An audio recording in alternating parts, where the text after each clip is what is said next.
All right. What's up, everybody? How you doing out there? Welcome back to the show. This is last week's fights.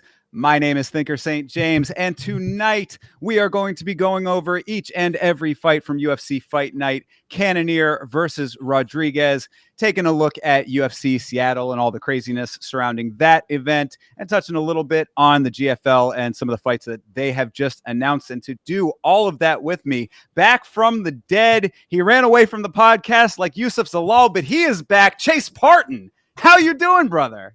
It is always good to be here. I'm really happy to be back. Listen, special shout out, obviously, Thinker, hold it down whenever I'm gone. If I have to be, unfortunately, never my choice. But it's always good that he's keeping the train going on this track. So I appreciate him a lot. I appreciate that, and glad you're feeling better. But let's get into some of these fights, my dude. Did you watch these fights? Did you enjoy these fights? Dude. It never ceases to fail. We talk about how shitty a card looks or whatnot, and then it pulls through. Like, I thought this was a really fun card, even though like it shouldn't have been a really good card on paper. You know, honestly, after 312, which I felt was a little bit of a letdown. I mean, honestly, on paper, it was not that great, but it's like, oh, it could be better than what it's looking like. Sometimes those are the cards that turn out to be the best ones, all that kind of stuff. It sort of delivered as expected, I guess. It was just kind of a slightly mid card, I was saying on the one that you missed. This was a really nice pick-me-up, I thought, this Cannonier versus Rodrigues card. I was very happy with the quality of these fights. Yeah, I mean, to be honest, it's just proving the point that the Apex has to stay. Like, these people come to fucking play. Like, this is really, really good to see. And I love when, and we'll talk about it later, when you can hear the audience say things, and it's really, really good. Even Absolutely. The fighters, they can hear the announcers, and there's some times that we'll talk about. And it's really, really fun. I think that adds a different element to the game. Absolutely. I've always equated it to battle rap. I have a background in battle rap, and it's like sometimes you're in a very large venue and those have their own vibe. And then you have smaller venues or even like, the battling outside on the street corner kind of thing, which is its own type of atmosphere. So I think there's a lot of parallels there. So yeah, I agree completely. So this was a good one. Let's get into it. This is UFC Fight Night. Cannonier versus Rodrigues took place at the Apex, as Chase said. We are going to go through each and every fight on this card. So if you have things that you want to talk about in the chat that are not pertaining to the fight that we are talking about at the time, you can throw it in there. We will come back to it in a little bit.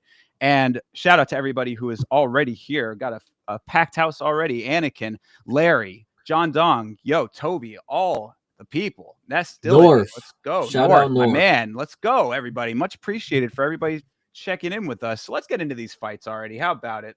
Yeah. Starting the evening off was Jacqueline Cavalcante versus Julia Avila. What did you think of this fight, sir? I actually think first we should go ahead and talk about the retirement. Give this lady her props. I don't really know much of her, but I'm hoping that you can take the reins and say something nice and sweet before I make a joke. So go ahead first if you want. Honestly, I can't. Okay, And I okay. had this note too, because yeah, Avila retires and gets a send off when Damon Jackson does not, which is ironic because I think Avila and Damon Jackson are about the same level of fighter. So why she Okay. ended up getting the in ring send off was a little bit strange to me.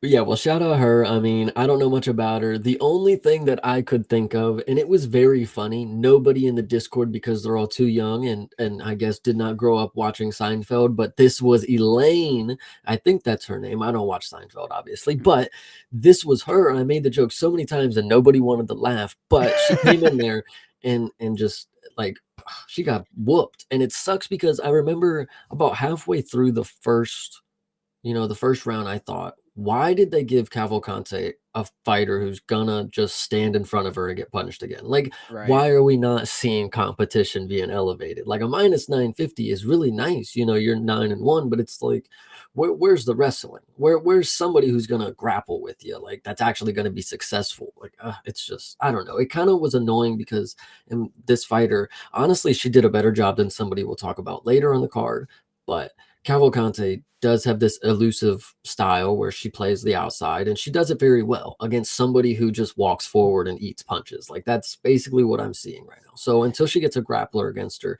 somebody who might be able to trip her, shoot a double, I don't know. But I mean, I'll probably still bet on her to win by decision. So Fair. I mean, the thing with Cavalcante and why I think I'm not super enthused when I watch her fight is just because it's good pressure and decent striking, but it's really just excessive point fighting most of the time. yeah, she has zero power. That's exactly it. I mean, it's like, so in this fight, you're exactly right. I mean, Avila was just really low output from the start, like very little going on in that first round, aside from at the very, very tail end of it.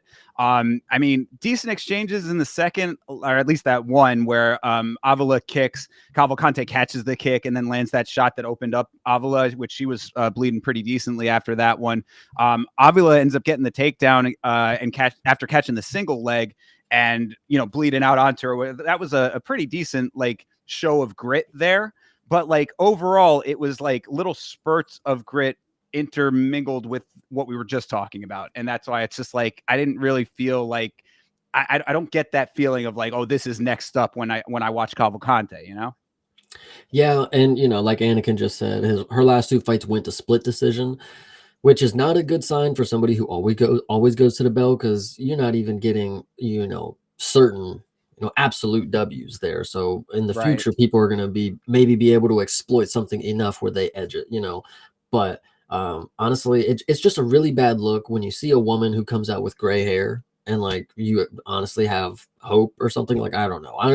It's crazy. I've never even seen her fight, and then she comes out the woodworks, gray hair and all, gets her ass whooped, then retires. It was pretty epic. I'm not gonna lie. Well, I was curious if the gray hair is like a style I choice think no, because I think it's a pigmentation. The it could, yeah. NBA, I've seen it a lot. I don't know. I know what you're saying. Yeah, because it is all like concentrated to that one part of her head. Yeah, whatever the case may be there. But you're not wrong. I mean, it like I have seen Avila fight before, but she's just sort of been one of those names that's kind of swirled around in the division. Uh, you know, not great, not bad, whatever. Just a person who's kind of kicked around for a little bit, and Got then kicked this. around apparently. Yeah, right. Yeah, well, that too. But so yeah, I mean, it was like I didn't really take too much away from this fight for all of those circumstances. It was a very down the line Cavalcante performance, a lot like her previous ones. I mean, I go back to the Denise Gomes fight, which I thought was a lot like this one too. I thought Gomes put up a better effort there. That was one that was another split decision. I thought might have been a slight petty theft even, but whatever. Not angry about that or this one. Whatever. It's just there's not anything definitive coming out of Cavalcante to make me think like, oh yeah, this is somebody to keep your eye on. And then when she goes on the mic afterwards and pulls the Vanderlei Silva, I want to fuck fight Chuck to these other chicks in the division, I was like, okay, that's interesting coming after that performance.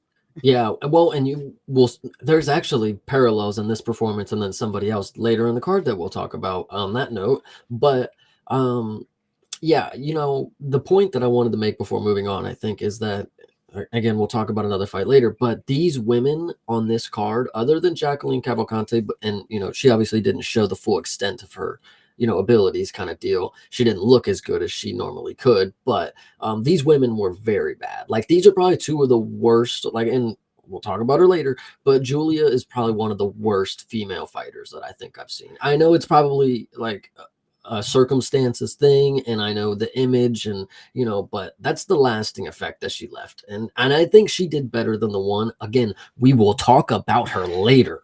So but either way, these women were just, they didn't look good. They didn't show out, in my opinion. Yeah, I mean, I don't know if I'd go as far as that, in the criticisms of Avila, but it was certainly uninspiring, and we were just talking not too long ago, start of the year, about how we really need to see women like that are going to step up and fill these roles as like the next up in their divisions. And it's like, if Cavalcante is really like trying to be that, then something needs to click, and I don't see it yet. There just needs to be something more, It's actually the new wave of female fighters is that point fight, outside side kicking. I know she didn't really do more of the side kicking, but like, I'm thinking of like Pooja and how Shauna is fighting now. I mean, I'm trying to think of one more. There's another girl. Either way, but I don't know. It's just a very interesting style, but it's winning for the women because generally they're not going to get finished on the feet. So it's not a bad style. She did, like I said, she didn't make it look as bad as somebody else did. So there's that was the other note I wanted to make too, is that like we've seen a lot lately, it feels like, and this is not just in the women's, but like women, maybe a little bit more proportionally, these fighters that go in and just seem to want to stand there. And that, I think, is a trend that really needs to get broken. I don't know where that's coming from, and I don't think that there's any like underlying zeitgeist or a meta that's going on there necessarily. But it's like, if you're going to go inside the cage, like, you got to throw something. You got to be active here. Okay, I'm gonna give some fanfare for the chat. This is actually a topic that MMA Guru talked about with DJ on his channel. I actually just saw a clip of it on TikTok when I was at work. He was talking about how there's just this an idea that you have one game plan, and then if it doesn't work, you just stick to the game plan that doesn't work, and you don't change anything, and you don't adapt. And I know Jacqueline is winning, but like, I can feel when it starts to not work, she's just gonna not be able to adapt for a winning game plan. I don't know. Yeah, I could see that being the case. So, all right. I mean, that's pretty much all I had about that one. Yeah. All right. Well, let's keep the train moving here. Actually, before we move on to this next fight, I did want to give a little special shout out to Mego Levy and Joseph Benavidez, who are expecting. That was a weird moment. Why did DC announce that? Wasn't it DC? I think it was. Yeah. I mean, I guess he was kind of teeing her up, but because I'm sure that she was gonna, like, she wouldn't have just like had that come out like random. I hope anyway. She got on the camera like, fuck, like, this dude just like the way he said it too. He was like, congratulations to Mego Levy for having a baby with, and it's like, what the fuck? Why are you telling her tea like this? Like, I don't know. It was slightly strange, I guess, in that regard. But I think it was like more of just like, here's the information, and then she can kind of follow it up, sort of thing, I guess. I would assume that was talked about beforehand. I don't think that DC was gonna just tip the hand out of pocket. I hope, anyway. But and if I'm being less funny, maybe she didn't feel like, well, I can't just interrupt the show and talk about it. Exactly. Like, hey guys, I'm pregnant, by the way. It's like, okay. You gotta tee it up somehow. It felt weird when I was watching. I was just like, why? What is he talking about? Like, it was, anyway. Good point. Yeah. Well, either way, congratulations to the two of them. So shout out. Yeah. Exactly. I took a good one. I mean, it's like, Joe B, if you're gonna pick anyone to to make that happen with, you pick the right one. Shout out. Indeed. All right. So let's get into this next one. Okay. So if anyone thought that the first heel hook from Walter Walker was a bit of a fluke, you get number 2, Walter Walker versus Dontel Mays, ending in a heel hook submission. Chase, what did you think? I think at the beginning of the week, whether you guys wanted to blame the sickness fog or whatever for the confidence that I had in Walter Walker, and I can't tell you that I was sitting here imagining him getting a heel hook, which it is very plausible because this dude has been heel hooked by Surreal Gone. Like, you must be dog shit. Anyway, so Walter Walker, I didn't believe that he'd come out here and pull it off. I believe that he would attempt it. Like, why not? I mean, everybody should at that point. But the fact that he was able to just run out there and finish him in, 4 minutes or whatever, or a minute, whatever. I don't know how Yeah, these fucking times work on here. minute So, 17. um, yeah, that was impressive. And it was a joke at the time, but if you really let it marinate, it's really true. This is one of the greatest heavyweight submission artists that you have seen. Listen, he's 2 for 2 on heel hook submissions. Like, I mean, who's done it better? It's true. I look, laugh it up me, talking to myself there, but Walter Walker has 2 out of 5 total heel hook wins in UFC heavyweight history. It's 5 total, 2 of them are him. So I mean, that's a pretty good percentage. He's honestly the best Walker brother, and I'm not even kidding already, because with the listen, I know you guys look at his record, and that's exactly why you didn't want to believe in him. Somehow I'm looking at it now. Why did you guys talk about his record? Elite was in the Discord telling me all week. He's like, dude, I'm not betting on Walter Walker. Like, do you see his record? It's like, okay, he's 13 or 12-1 at the time. He's going up against a literal like McDonald's employee. Like, this is really bad right here.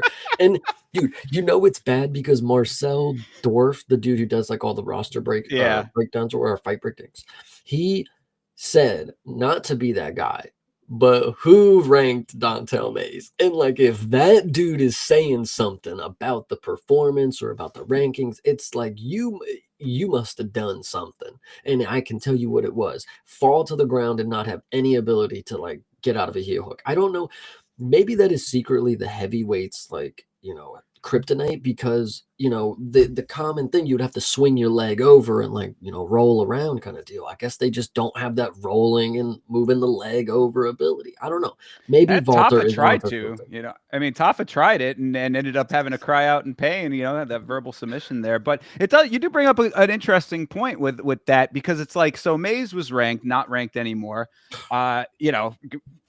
Hallelujah, I guess. But the interesting element to this, though, it's like I have in the notes: does Mays end up getting cut at some point? Because I mean, between this and the Shamil Gaziev fight, he's been in 2 very bad performances lately. But we just recently saw that the heavyweight roster is only like 30 people deep. They don't have enough people backfilling the guys that are already in there. That's why we keep getting these carousel fights where dudes are having to fight 2 and 3 times with the same guys.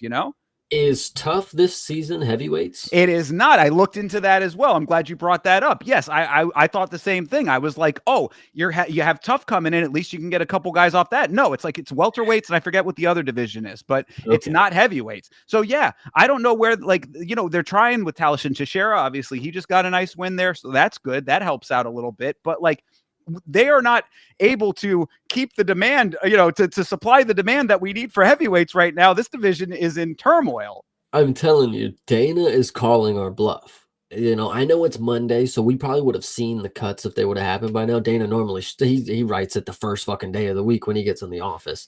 But this is, if Dontel Mays don't get cut. I mean, Rosenstrike, like Anakin just brought up, yeah, he's probably on his way to a different promotion that he could probably be the fucking GOAT at this point, and use his youth. He can go to Karate Combat and he can go kill Rebellis right now, probably. But Dontel Mays, dead ass, might need to go to a trade school at this point. You're teammates with John Jones, dude. Like, maybe I know teammates don't mean much. It's like you probably see him in the fucking gym at this point. Maybe he's probably never even in the gym. Anyway, it's just ridiculous. How do you have a kryptonite like that? Like, Surreal Gone is one of a million fucking chances to get a submission attempt in a fight. Think about that. The fact that he pulls it off. Walter Walker shoots a fucking double, tackles him basically. I'm surprised we don't see more of the fucking football tackle type of shit. Like, it's pretty useful. And then he just grabs his ankle. And I could be wrong. I never have my ankle pulled on or tweaked like this, but from what it looks, and it looks like with a lot of the other fighters, is like, this is a move where it's like you only tap because like you're scared it's gonna happen. Like, I don't know. I've seen a lot of people get out of heel hooks lately, but Dontel Mays is a big dude. I'm telling you, the leg swing over thing is, I think, the problem. Yeah, I don't. That might be a slightly off base take on that one, but either way, the fact that it worked is, I mean, you are right about the fact that people generally are able to get out of them, I'll give you So that. yeah, so I mean, either way though, I mean, I think, and here's your spiciest take of the day: John Jones defends, doesn't defend, whatever John Jones does after Jones does not have that belt anymore. Heavyweight might be in jeopardy. We might not have a heavyweight division at all anymore. Spicy, I know, but if it happens, it would be, a plus 10 million a payoff. But I'm putting it out there just in case. Wouldn't that be interesting? And I'll give some light. I'll entertain you for a second. It's like maybe they will just fucking tell these fat slobs to cut their weight. Like I watched the fight and I'm like, why do you have a belly?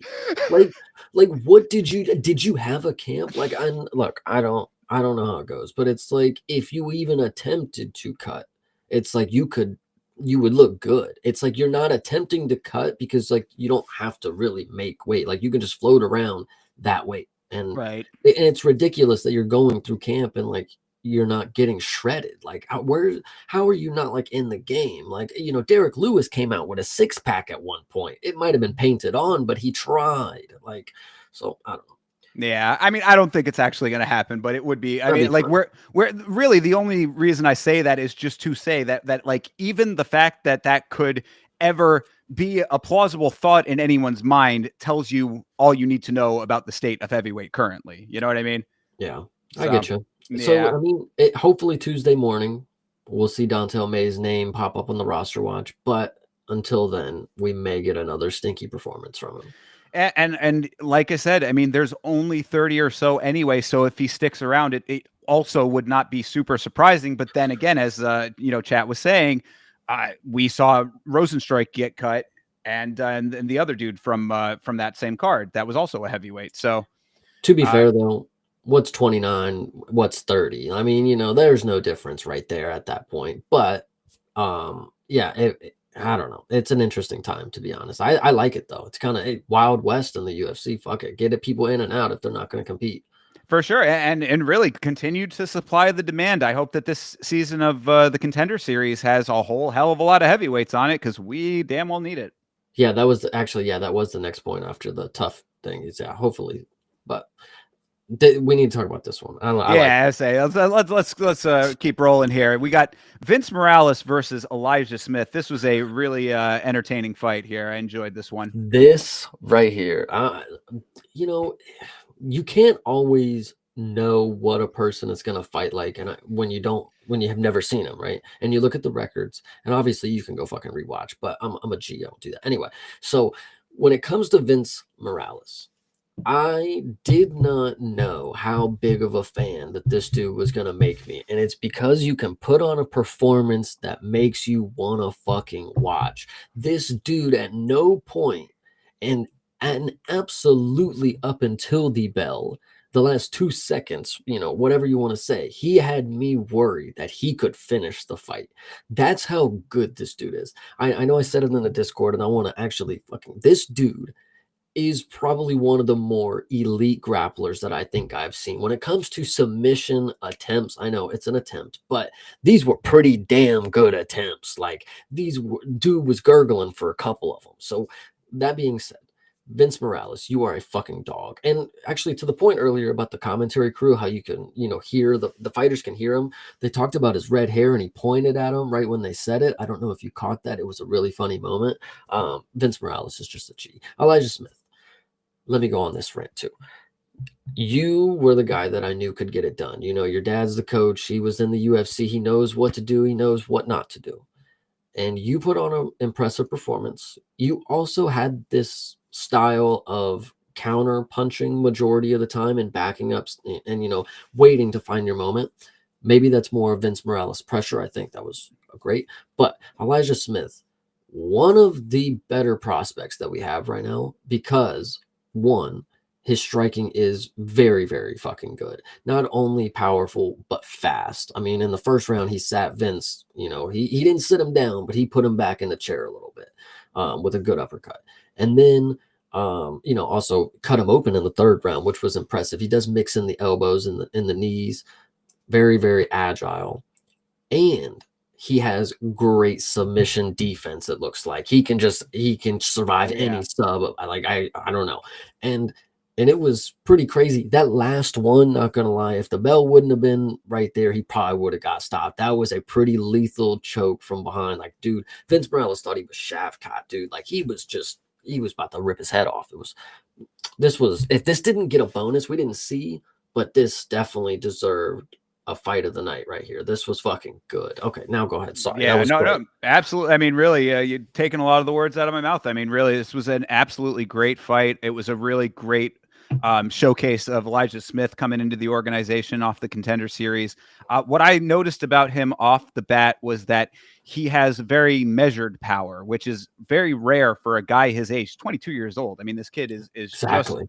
just starting out. You can really tell, you brought up that his father, Gilbert Smith is, his coach, former fighter himself. And the influence is obviously there because a kid like this to be able to be as comfortable and willing to pick the shots when they make the most sense, as opposed to having power and then just throwing it like crazy. It showed very good poise.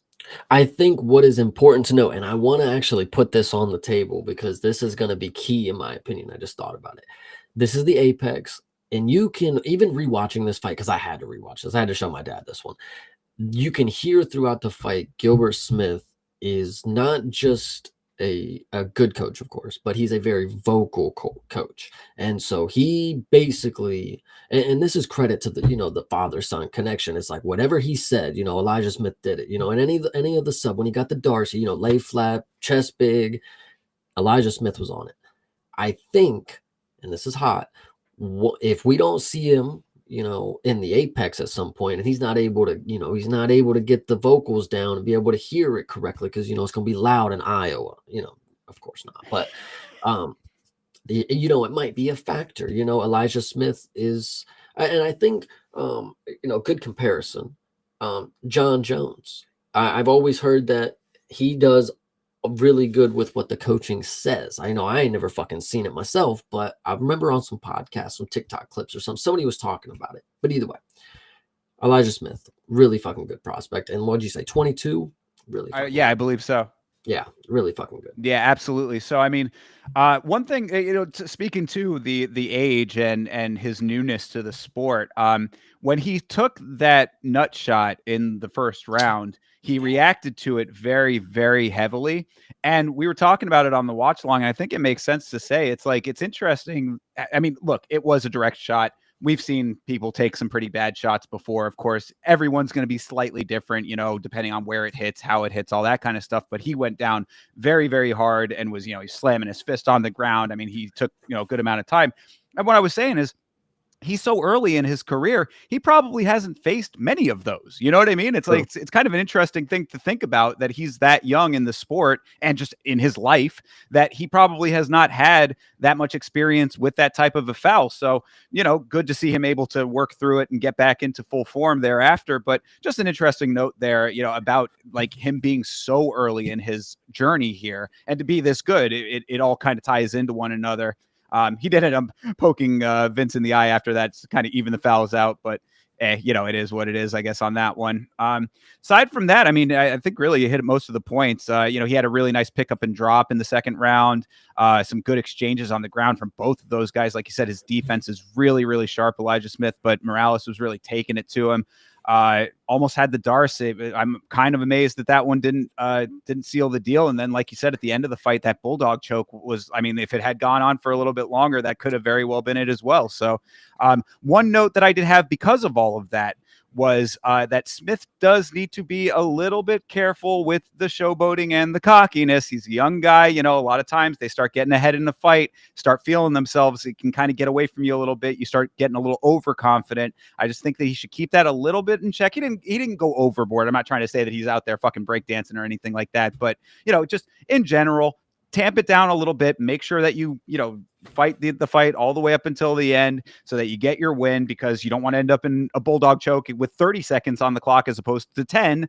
But other than that, I mean, really, this was a great performance overall. And Anakin brought it up in the chat that, you know, it sucks for Vince because, like you were saying, he really looked great in this fight. I mean, the record does not show how good he looked in this fight, but he is now in his second run in the UFC and on a 2-fight losing streak. This is unfortunate. I really hope that he does not get cut after this fight because it would be very unfortunate. I'm low-key pissed that I didn't even see that comment. Like, that's actually so upsetting. Like, it sucks to see, you know, Mike Breeden is another example. Yeah. It's like you watch a great performance, you watch somebody, Chris Mutino against Sugar Sean. It's like you watch a performance that makes you want to root for him, and then they're just like, nah, it's all right. But Yeah. you know, back to the glazing of Elijah Smith. I think what is important about, you know, I talked about his elusiveness and how he's more of a counter striker, especially in the first half of the fights. He he's not more of a running type. He stands his base a lot, and it's more waiting for, you know, to unload a fucking missile, and it works out for him. Like, you know, he when the fight started, you know, he's very measured and he's waiting. Vince is pressuring up, and then he waits until he gets this big uppercut. Like I said, sits him back a little bit, and then after that, you know, he's got the respect, and then he's able to start, you know, his little showboat and, you know, his little fast hands, like he's fucking Sugar whoever. And you know, I think it works out for him in that case because he kind of worked to that moment. And then in the end, like I said, you know, he cut him open with an elbow.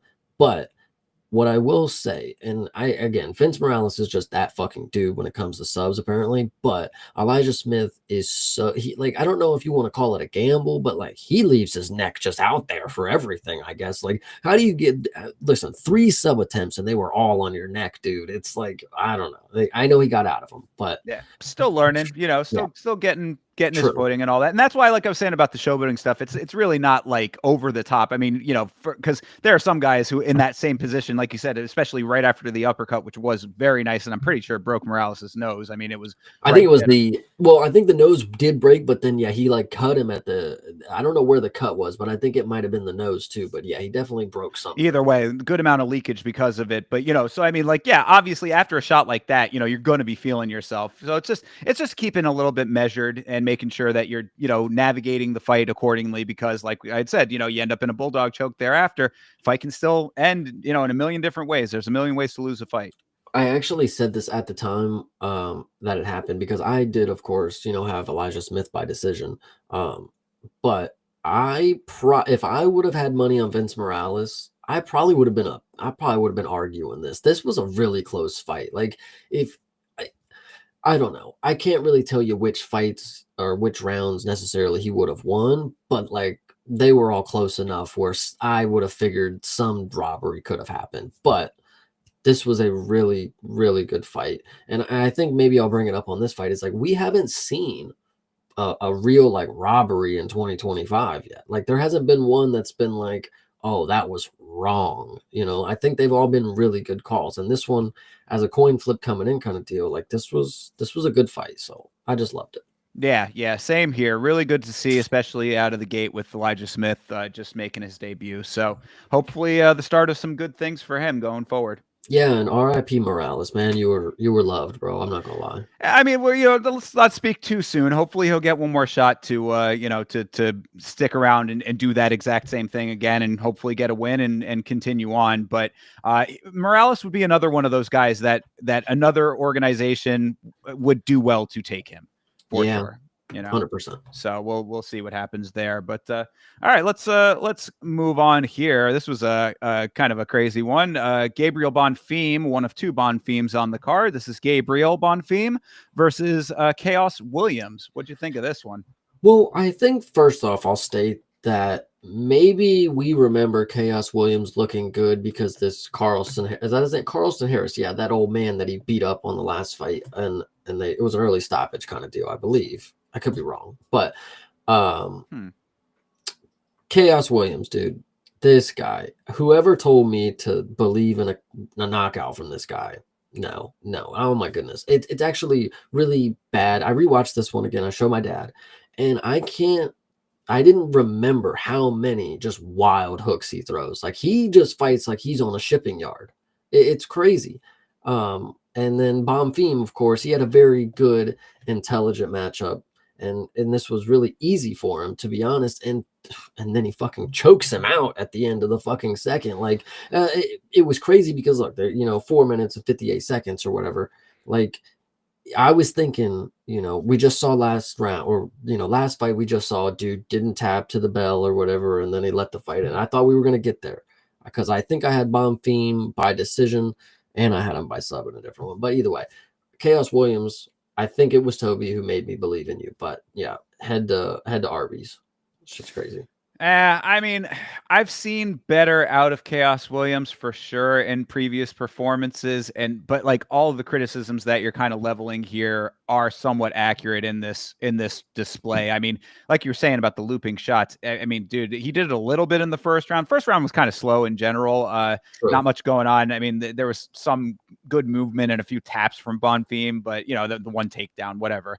It wasn't like a crazy fireworks display in the first round, but you could already see Chaos Williams doing it a little bit in the first round, but that second round, you really saw him reaching with those shots. And it's like, bro, I mean, you're grasping at air. There's just nothing there for you when you're throwing from that distance and that telegraphed. I mean, these like wild over the top loopers that he was throwing were pretty crazy to see. And then that second takedown was the one from Bonfim that seals the deal. I mean, murders William with the Darce on the ground. I mean, it was. I'm not trying to say that the ref was wrong in the stoppage because it was kind of hard to see. Like from the position that he was at, like just how out he was. But good Lord, was he out? Eyes rolled back, mouth agape. Gasping, just yeah. Yeah. I think you can. When I rewatched it, I'm pretty sure you can hear him like start. Yeah. Oh yeah. It was scary finish. Not gonna lie there. So, yeah, like this is definitely going to be one of those ones that colors your opinion about a fighter. And Chaos Williams has a deeper hole now to dig himself out of after something like that. The Bonfims, we know both of them are good. This other, we'll talk about his brother in a little bit here, whatever. But, they're a fighting family. They were talking about that on the commentary, how it's the two of them and their other brother who they all train together with. They're constantly working, obviously very dedicated to the sport. So you see the quality level in these guys.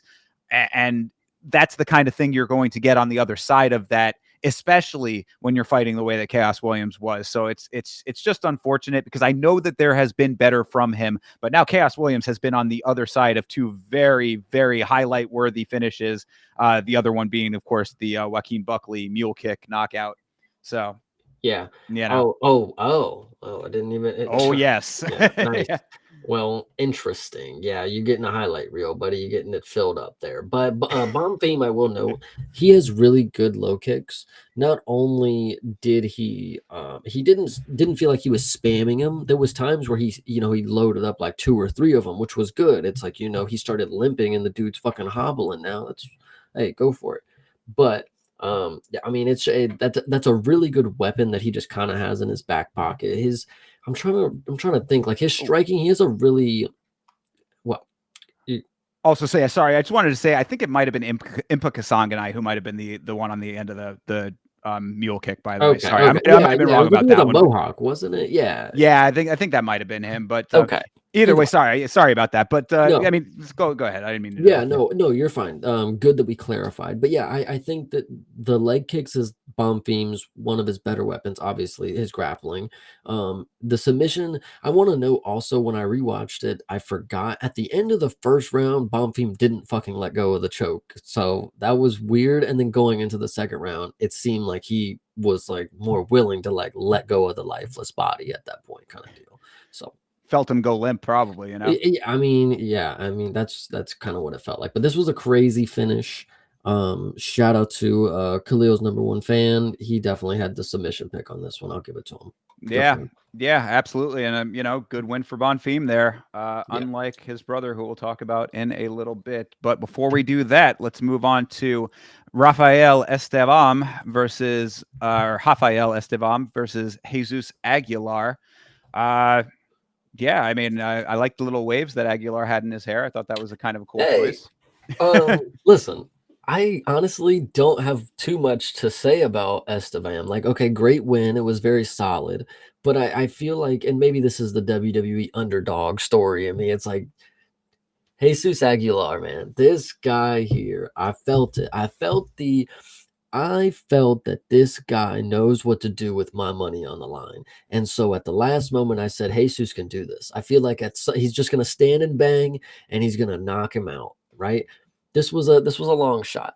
But I will point out that Jesus at no point did he ever fight like a fucking pansy. And we'll talk about somebody later in the card who, when money goes down for them to get a finish, listen, it's not hope, it's what's destined. And Jesus fought like that's what it was supposed to happen. There was a moment at the beginning of the third round where he walked straight over to him and threw a flying knee, and it was probably the highest his leg has ever gotten in his life. And it was beautiful. He fought up until the bell like he wanted to finish this dude. And that's why this guy is a fucking animal. Because Esteban is a dude who obviously with the odds coming in, everybody knew who's going to win. But Jesus fights, not Jesus. So yeah, Yeah, Jesus fights like it doesn't fucking matter. Like anybody in his path he's ready to finish. His last fight, he choked dude unconscious the first round and then helped him with wiggle his legs after it. It was so emasculating. And then he came in here like a G. And you just don't lose stock when you're a guy like this. I forget what the commentary crew say that Jesus, he loves his name and he loves this fight because God picks his toughest battles, for his toughest soldier, something like that. I don't fucking know. Jesus is a G. Jesus Aguilar, you're the reason I got the Mexican flag. Maybe, I don't know. That probably doesn't stand, but I did wear it one time and you were fighting. So I shout out you. Yeah, I mean, I think that basically what you were saying earlier, like going back to the guru and DJ conversation about guys who stick to the plan and then can't shake from the plan, kind of applies to him a little bit in this fight, at least. I think that's the biggest problem because I agree. I mean, like he was Chat certainly talking trying. about it right now. I like he was going for it. I mean, he was definitely trying. He had the guillotine in the first round, even though it was a non-starter. Esteban pretty dominant otherwise in that first round, but you could see him trying. I mean, like I think it was one of those deals where it was like the commentary was saying it, and I do kind of agree that like he has wrestling instincts that he just could not overcome because in that third round, he was letting his hands go, which was great, but then kept following with the level changes that were also complete non-starters. Like, bro, just fucking swing. I mean, like you were having some good results with that. You actually had Esteban hurt. He was kind of, he wasn't like wobbling, but he was doing, he was like fading away a little bit, trying to get away from the shots. I don't understand how like the lack of awareness there, and then for him to go for the backpack at the very end, and his commitment to it being sloppy and him getting shrugged off. That was really the only shot that he was going to have to really change the momentum. I feel like a better version of Aguilar could have won this fight. I can agree with that, and I'll actually come back to the point about the all the guillotines that he shot, deadly pube. Estevan did the same thing. He actually was grappling too often to a point that he kept doing the same fucking thing and falling off. Aguilar had it, he had the code cracked. Obviously, he wasn't going to win because of control time, but I don't think it was a bad idea. I mean, listen, if he's going to take you down 11 times out of 19, it's like, fuck it, I guess I gotta choke him out. If he, like, I don't know, like, I mean, if he's gonna get 19 attempts off, I can't sprawl 19 times, I guess. So I can guillotine 5 or 6 of them. And listen, he got 2 on the board, and I think there was a lot more than that, but he's got a lot of guillotine wins. I mean, Dustin Poirier's got 0 and he does it. So yeah, I hear what you're saying. I just think that there needs to be a better fight IQ. Like to be perfectly honest, and it's really not a knock on him, like in what he does as far as like his determination and stuff. Like what you were saying, he will march into the fire. Like I definitely give him credit for that. But you guys got to have a little bit more of an awareness of what you're getting back from your opponent, and that I think is the biggest note for him. Other note that I wanted to definitely touch on as far as Esteban was concerned, because I'm seeing the criticism of Esteban, wasn't as dominant a performance as people would have liked to have seen, that kind of stuff. I think that one thing that he did extremely well was when he corralled and neutralized the legs on the ground. That was something I believe that was in the second round. Where he's got like he's basically like sitting on top of the legs and in like that seated position where he had Aguilar up against the cage, so Aguilar was also seated. That is a very effective way of being able to have nice short range shots, right in your purview when you have the legs trapped like that. So I think that was, something that people credit Khabib for really popularizing. And, you see it a lot more nowadays. He did it really well. So I will give him a lot of credit for that, because it's not something that you used to see as much earlier in the sport, but now is more prevalent, and he does it well. Well, I actually think what I'll note too, Estevam, I don't know if this was an off night or if this is like one of his better performances kind of deal. Like if this is one of the better matchups that we've seen him have, or they've seen him have. And Jesus, in my opinion, was fighting for life or death. I mean, he might be pretty damn good. But 13 and 0. I mean, but compared to a lot of different prospects that we see with a fucking zero next to their name, but True. Esteban is very fucking big for this weight class. Like, I mean, we got to remember this is fucking 25s. So the fact that he's one, able to make the cut, two, he's able to pull out, whether you'd like the performance or not, it was a consistent performance. Like he did what he needed to do to win.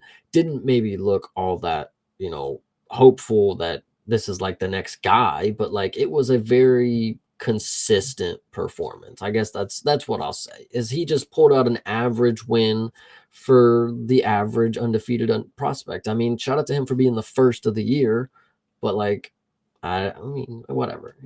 Yeah, no, I agree. I mean, it's going to be interesting to see him go up against the hires in the division, and we talk about it constantly how flyweight is just a batch of killers waiting for you, and the cardio at flyweight is going to be something that because like I was saying, I mean, when he was getting touched, it looked like it was affecting him a little bit towards the end of the fight. So you got these guys. I mean, we're talking this is the division with Brendan Royval. I mean, like these are dudes who can take a fight to you for 5 rounds. You're getting tired at the end of the third after a couple of hands land on you, then you might have some problems with some of these guys higher up. So, yeah, good standard down the line win for Estevam in this one.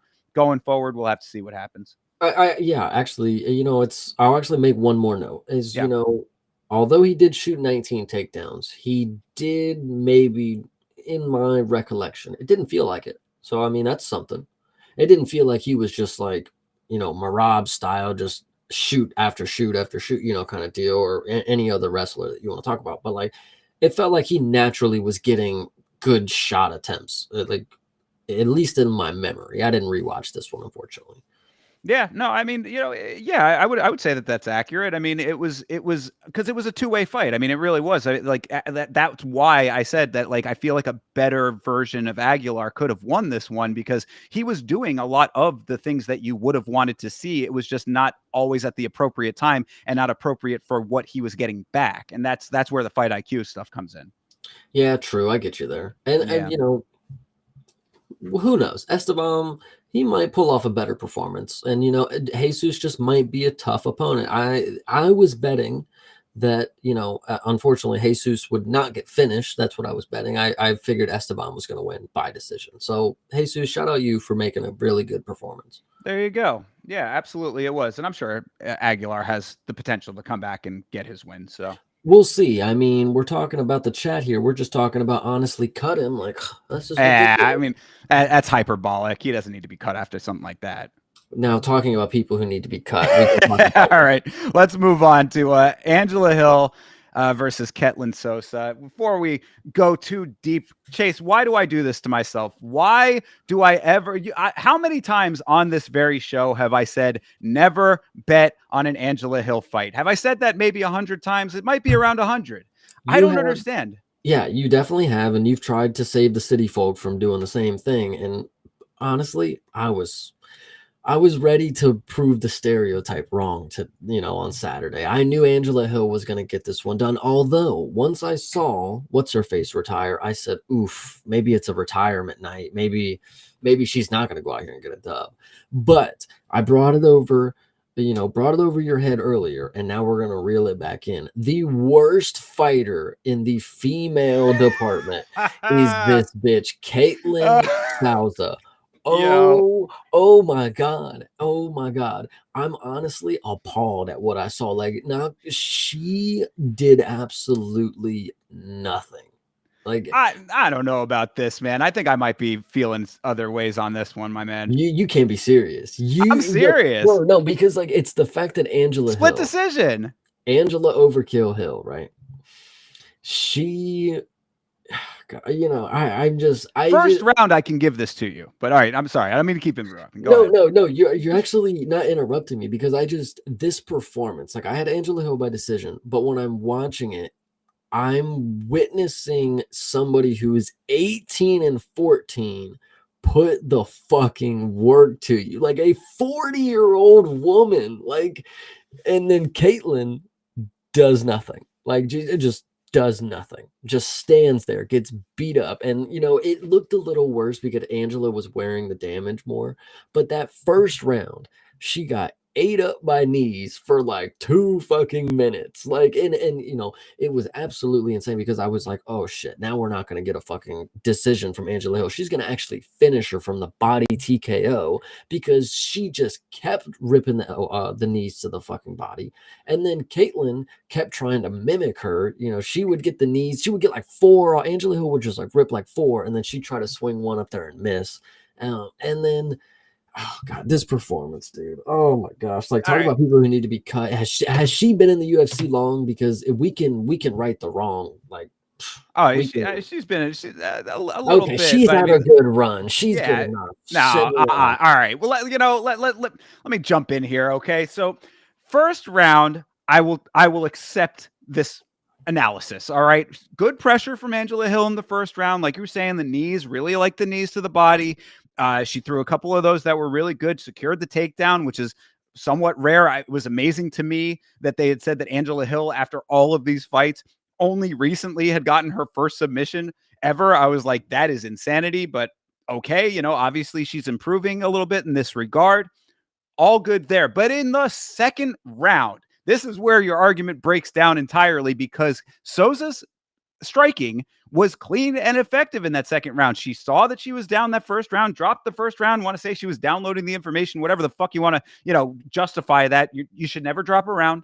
That's, I'll put that out there right here, right now. Of course, always come to fight from the second the fight starts to the end, but drops the first round, adjusts nicely, and locks in that second round. They'd say that she took that round pretty easily with the striking that she was doing. That's where the damage that you were talking about Angela Hill wearing was coming from. Then What that about the third third round, round, buddy? huh? What about that third round, buddy? Well, so that third round, I think it was close. I don't know where this is coming from, Chase. You're killing me right now. I thought it was pretty close. I think that the striking and Keeley, the defense, was more effective for Sosa. That's what I'm saying. I think that she was defending well. I think that Hill was trying to go back to the same well a little bit from the things that were working for her before, and the adjustments were good for Sosa. This was a split decision win for Hill. I think that it might have been a slight petty theft. How about that? I think this is listen, she was fighting tooth and nail to a fucking 40-year-old with 14 losses. That Like yeah, all right. I will give you that. That is if unescapable. it's a slight petty theft, it's like how the fuck do you make it close? How are you so bad you make it close? Like Angela Hill lives another day, and I knew it was gonna happen. I didn't know how bad Caitlyn was gonna be because she's just the average fucking Brazilian woman, in my opinion. Now, I mean, listen, what do they have in Brazil if not McDonald's? Because she needs to be there. It's ridiculous. Well, fair enough then. I mean, that's all I really had to say about it, to be perfectly honest. But I do think I think that you're going a little bit hard on Sosa here. I think that she did better than you're making it out to be in this one, even with all things being equal, with Angela Hill's age and her record and all of that stuff. Look, all of that experience, that becomes savvy veteran territory right there. Listen, I actually don't hate the idea that we're having like an Angela Hill resurgence because like she low key, I mean, she do be trying to fight. Like, I She cooks, mean, man. No, exactly. And this is why I hate myself for making a bet. That Ketlin Sosa was on the safe parlay. She was on the parlay that should no, have, bro. Every other pick on that parlay came through. I'm like, oh, this is an all favorites parlay. This is going to be short money, but at least I'll be making it. No, she was the one that denied. So I mean, like, this is really, I think that the egg is on me on this one. I'll take everyone else's sins upon me for actually placing the bet in the first place. I think what's key to note, and you want to talk about, not betting on Angela Hill, but I mean, in the third round, in my opinion, she did skate away. Like she came to play. Like maybe the first half of it was a little close, but then she got like a takedown, and like I'm pretty sure it was like sealed deal after that. Like so, I could be wrong, For but Hill, yeah. No, she ended up. She tried to go for the takedown, didn't get it. Okay, Pretty but sure. I think she got a trip or something, or she got a takedown at the end of the third, and then it stayed there for a little, because I remember thinking like, okay, Angela Hill, it's one, it might be 1-1, it could be, kind of deal. Yeah, Um, maybe I'm misremembering, but I know that it didn't end there. I mean, it wasn't mm, one of those situations where it was like the takedown just, negates the entire round kind of thing. Because I wouldn't have thought it was that close if that was the case. yeah, So but I don't know. I mean, needless to say, though, this was a fun fight. it I'm not was. gonna lie, I had fun watching two women who are like clearly bottom of the barrel, but like, who fucking cares? I mean, look, Angela Hill saying that she's trying to fight still to go into the belt. And we have seen that in women's MMA, the age is a little bit more malleable as far as champion potential as opposed to the men. Usually that 34 is like the number, like the sweet spot number as to where like the drop off comes for male champions. But for women, it can go into a little bit later. So, 40-year-old, she could be the Glover Teixeira of the women's MMA. I'm not a hater. I mean, I really do. I believe in Angela Hill now. Like, I actually get why somebody would put money on her. Exhibit A right here. She fights until the bell. Overkill Hill. I mean, you don't get a cool nickname and be mid. I mean, sometimes you do, but like, there's moments where you're not. Oh yeah, and I mean, look, I like Angela Hill a lot as a person. I think that she's a very sweet lady. She's good on commentary. She's got her own Good looking. YouTube I'll give you channel that. now. Been thinking about possibly watching some of her stuff on stream at some point. I mean, yeah, like I will always be a supporter of Angela Hill, and the time that I put the money down for it, that's when she'll lose. Yeah. It Yep. never fails. I feel you. All right. Well, enough of this. It's just going to continue to depress me the more that we talk about it. So let's move on here. Jose Delgado versus Connor Matthews. What'd you think? I think this was really kind of, well, one, I this is the fight where I established the mindset. It's like, when it comes to betting, there's filler fights and then there's killer fights. This guy right here. This guy right here. Holy shit, Delgado. Okay.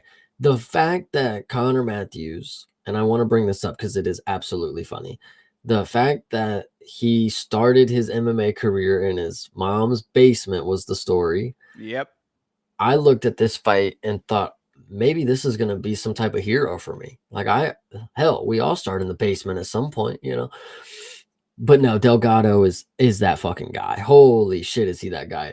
It first started, the fight started, and it was a little interesting because Delgado he didn't show off what he was capable of yet. He kind of was very measured. He was on the back foot a lot. Connor Matthews was putting the pressure. He was shooting for some takedowns. Delgado was getting up. Then there was the moment where Delgado threw a front kick and missed, and then spun around with a back fist, and Connor Matthews, So listen, clean. yeah, he was fucked up for a second. Legs were not working, and then Delgado took a moment, measured back in, and then I can't remember exactly what it was, but I mean, Straight right. he put him on the mat, and then it was more like ground and pound, and it was one, accurate shots, that were clean, legal, and two, there was the ones that ended it were legal in my opinion, but the fact that he was able to just ground and pound and just unconscious, actually, there was a good moment to note. Once he got him down, Connor Matthews was actually still kind of conscious, and then he was able to float into full mount. Like, that was the key part of the finish. He didn't stay in half guard trying to do it. No, he mounted up and then dropped. I think it was like an elbow to the back of the head, punched him to the back of the head, maybe 2 strikes, 3 minimum. And then he was just able to these left hands that I'm thinking I remember. He was just able to put him out. Yeah.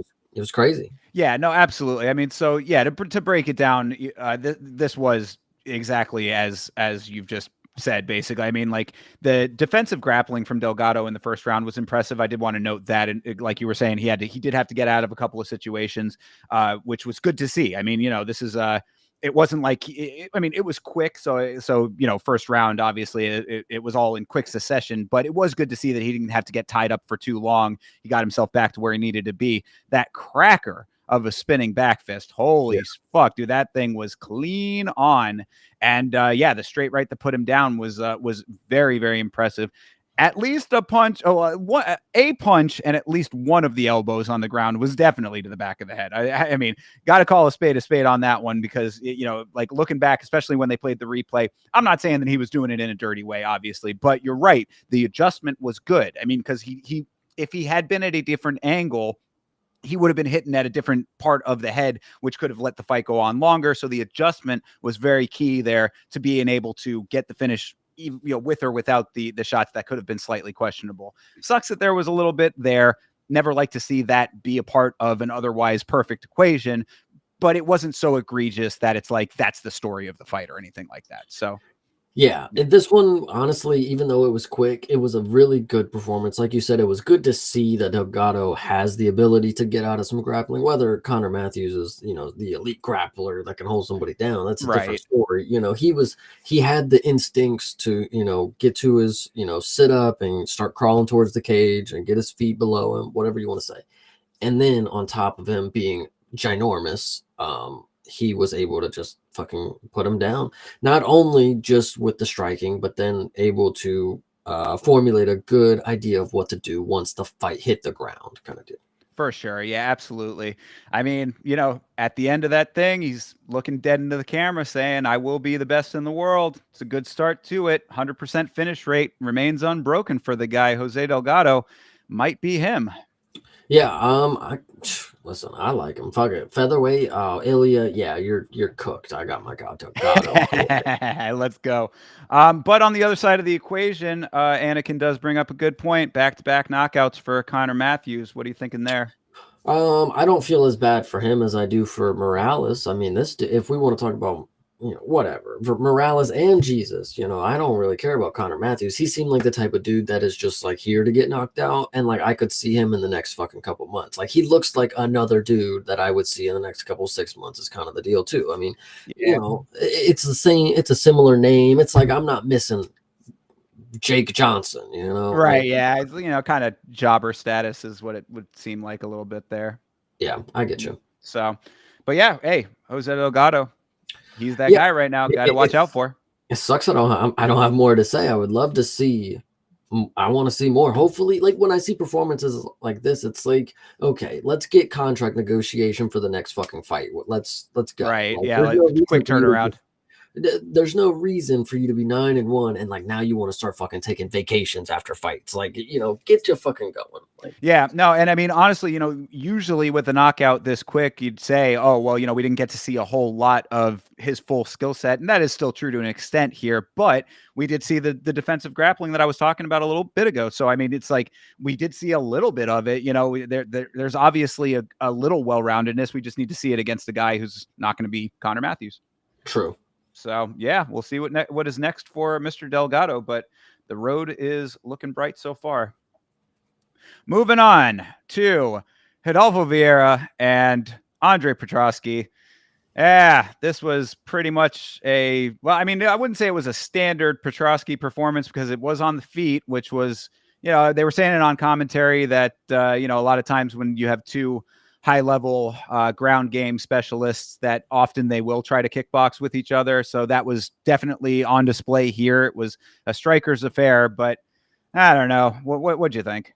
I think this was one of the, again, and I'm honestly on a hot streak, but this is one of the better underdog picks that I have had. This was speaking to me as easy fucking money. But I will admit, same with Walter Walker, I did not think it was going to have a victory like this. I didn't think that they were going to stand with each other. I was thinking, sure, Andre Petroski is just going to lay on top of him. I even was thinking sub. I was thinking he might pull an arm triangle or something. But the fact that they stood the entire time was it was interesting. Rodolfo had a very good first round, I think, maybe even first half of the second round, but he gassed a little too quick. What was very impressive is Andre Petroski just decided to just only defensive wrestle, which he did very good at, but I thought was going to be his downfall, unfortunately. I thought it was going to play out like, oh, well, he's shooting takedowns. That means he's mixing in martial arts, or, you know, but like I said, with the robberies and 2025, I think they're doing better with the scoring. I think they have a better quota going on because I do not believe, and maybe going into the third, I thought it was close, but at the end of the third, I had this in the bag. Petrosky won easily, in my opinion. After the first round, I think second and third round were Petrosky for sure. Yeah, I mean, this was a slow fight in general. You got two big dudes, even at middleweight. Both of them are pretty hulking figures. Petrosky did land a couple nice shots. Takedown defense was on point, which I appreciated. Defensive wrestling, like you were saying, was there for him. I don't think that check hook in the first round dropped Vieira like they had said on the commentary. I think he was just kind of going for a level change that didn't end up working for him and just kind of looked awkward in the moment. But this was definitely one of those fights where you'd really have to like add up the significant strikes to decide the winner to me. It was like, I guess Petrosky did enough. Like maybe Vieira took the second round. Yeah, whatever. It's like, that's kind of how I felt about the majority of what I was seeing and the overall impression of the fight. Thought that Petrosky did a good job of eating up the lead leg, which did make Vieira's takedown attempts a lot tougher. Anakin brought up in the chat that Vieira missed 11 takedowns or missed 10 takedowns. Yeah. 1 for 11, which is not great on his part, especially being, commentary was talking up Vieira's BJJ like he was some kind of god, which I mean, he is very decorated for sure. His nickname is the black belt hunter, I believe, or the black belt killer or something along those lines. He does have a very credentialed legacy of competition BJJ under his belt. So, I mean, that certainly does stand, but if you can't do any of it, then, if a tree falls in the forest kind of situation, it's like, what does it matter? Right. Yeah, I'm trying to think of the what's his name? Well, either way, not going to talk about him. Either way, Petrosky. Again, this was a great underdog pick, plus 225. When you took him by decision, this was absolutely one of my crowning moments because Petrosky, people want to talk about that fluke fucking headbutt thing that happened to him. Who gives a fuck? He's a consistent wrestle fuck for the most part. This one, he was a decent kickboxer, and that wrestling looked damn good because he got up very, very fast every time. Like, there was one takedown, and if you count in the rest of the control time, I mean, like, he didn't get him down very much. Like, at least to the, get him down onto the mat where he was able to, hold him down at least. Yeah, it wasn't going for like actual full-on submission Yeah. attempts and all that kind of stuff. And I agree. And I also do agree that it was nice to see Petrosky let his hands go a little bit, because of exactly what you were saying, and him being a lay and pray guy for the most part. It was nice to see that he actually can strike when the time is correct for it. And this was the time for it. So good for him. And I made the joke, I don't know if it lands necessarily, but Bo Nickel being called out to the Apex is pretty elite. I would love to see that happen. You are a Bo Nickel hater, sir. The American loser, man. Oh my God. All of this Bo Nickel hatred going on in the Discord was hurting my heart. I think he's getting a little bit of I mean, look, we talked about it on the show. I was like everybody else. I saw the same fight that everyone else saw, with him and the Scotsman. It was certainly an odd display. And I fully admit that, but I think that there's still more potential in Bo than people are giving him credit for. And I do understand that he can be a little cocky in his interviews and stuff like that. So if people don't like him for that reason, fine.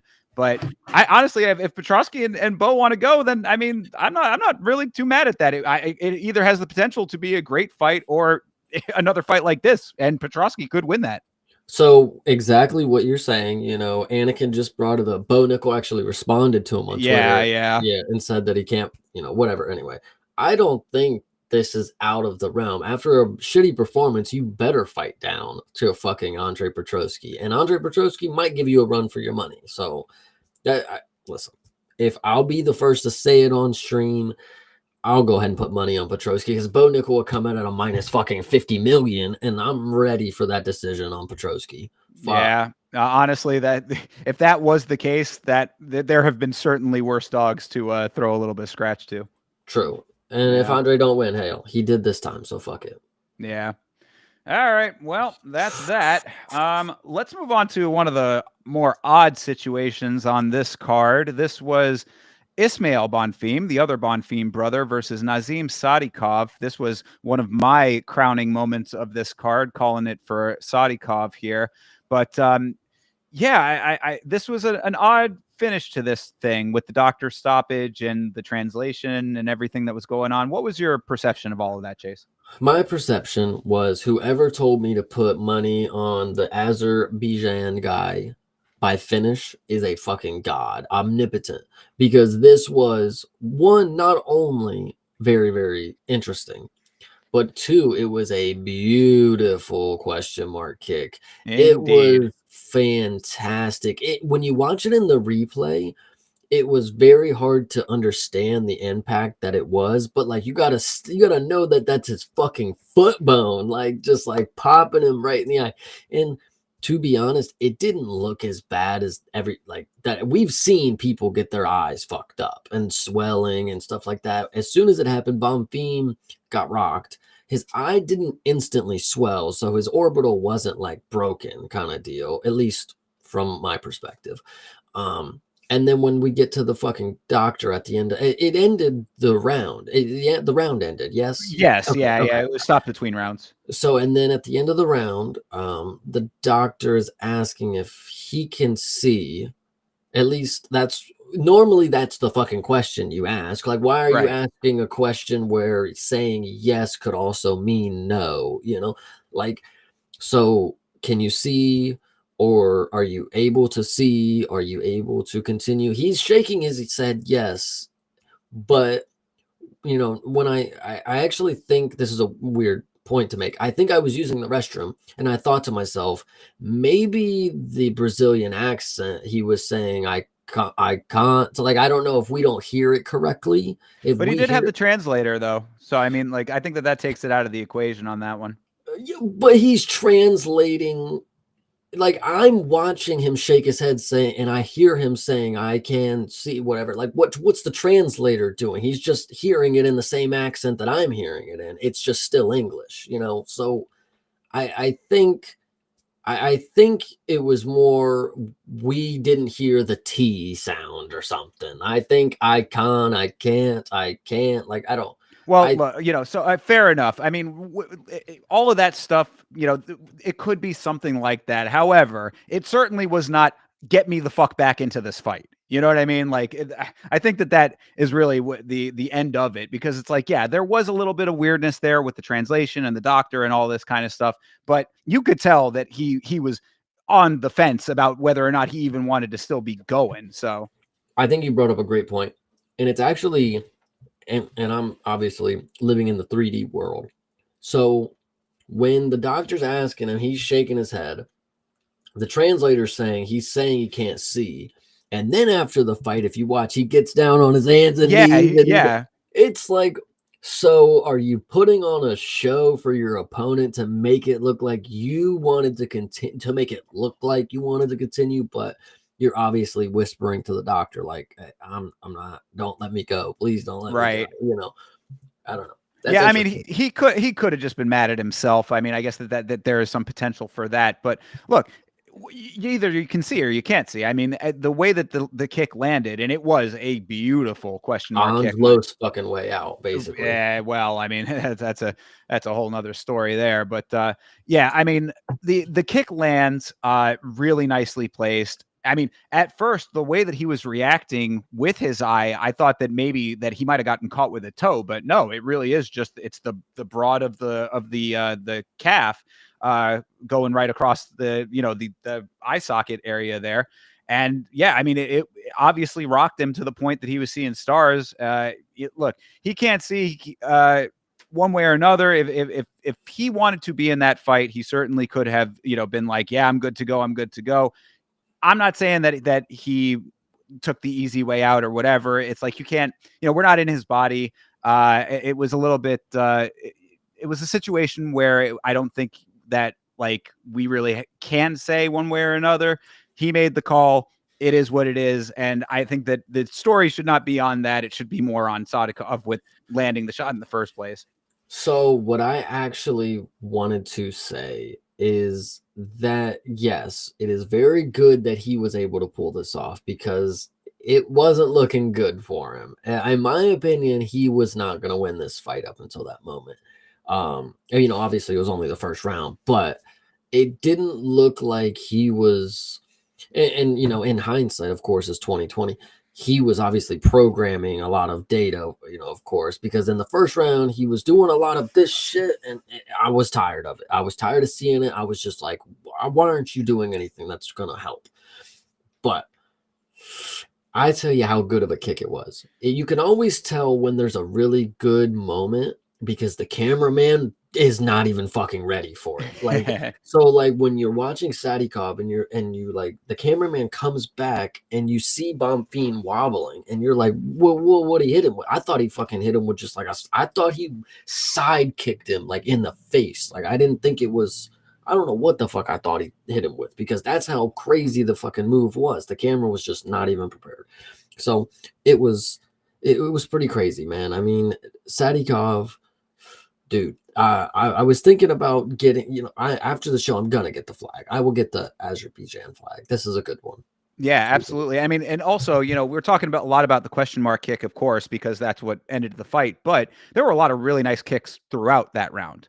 Sadikov really does have a really nice kick game, and also good navigation of the round in general. Because even though it was a little bit of the downloading the information kind of thing, I mean, it wasn't like full force at all times from Bonfim. He did land a couple of decent, strong strikes. I mean, like he was throwing a little bit in there, enough to keep Sadikov moving. You know, having to stay on the outside a little bit. And when you have to stay on the outside, you throw those kicks, and if you got nice kicks like he does, works out really well. So I actually want to make one more note before moving on. It's completely irrelevant, but I don't know if you noticed how tan Ishmael is compared to his brother.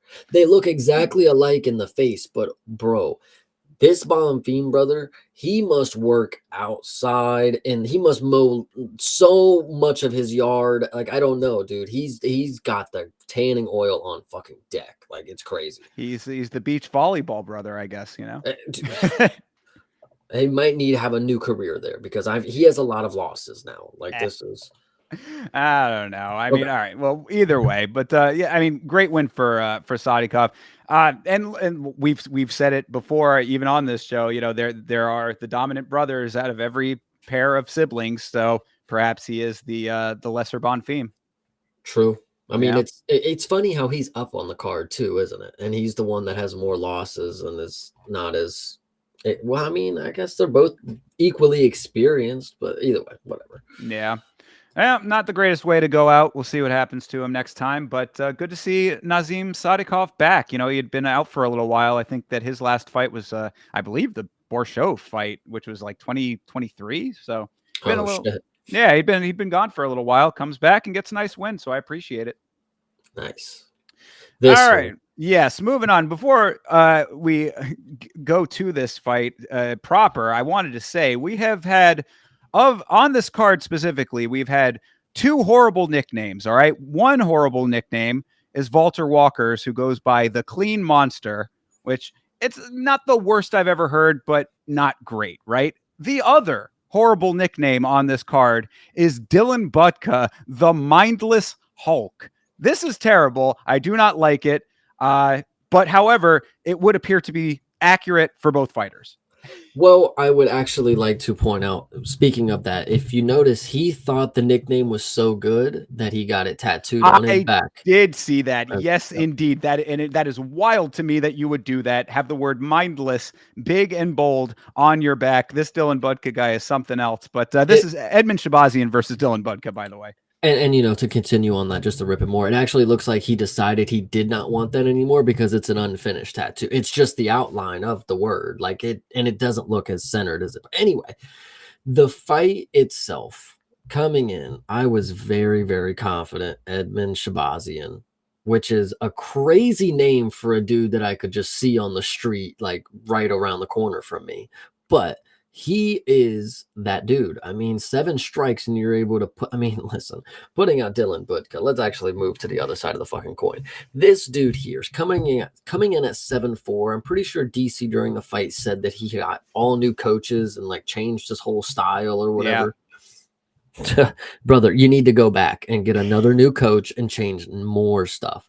I don't know if you can even change anything to be decent at this point because like you're 7-5, dude. Like, why are you even here at the first place? Who gave you the chance? Who did you let down? And why are you still filling out a contract?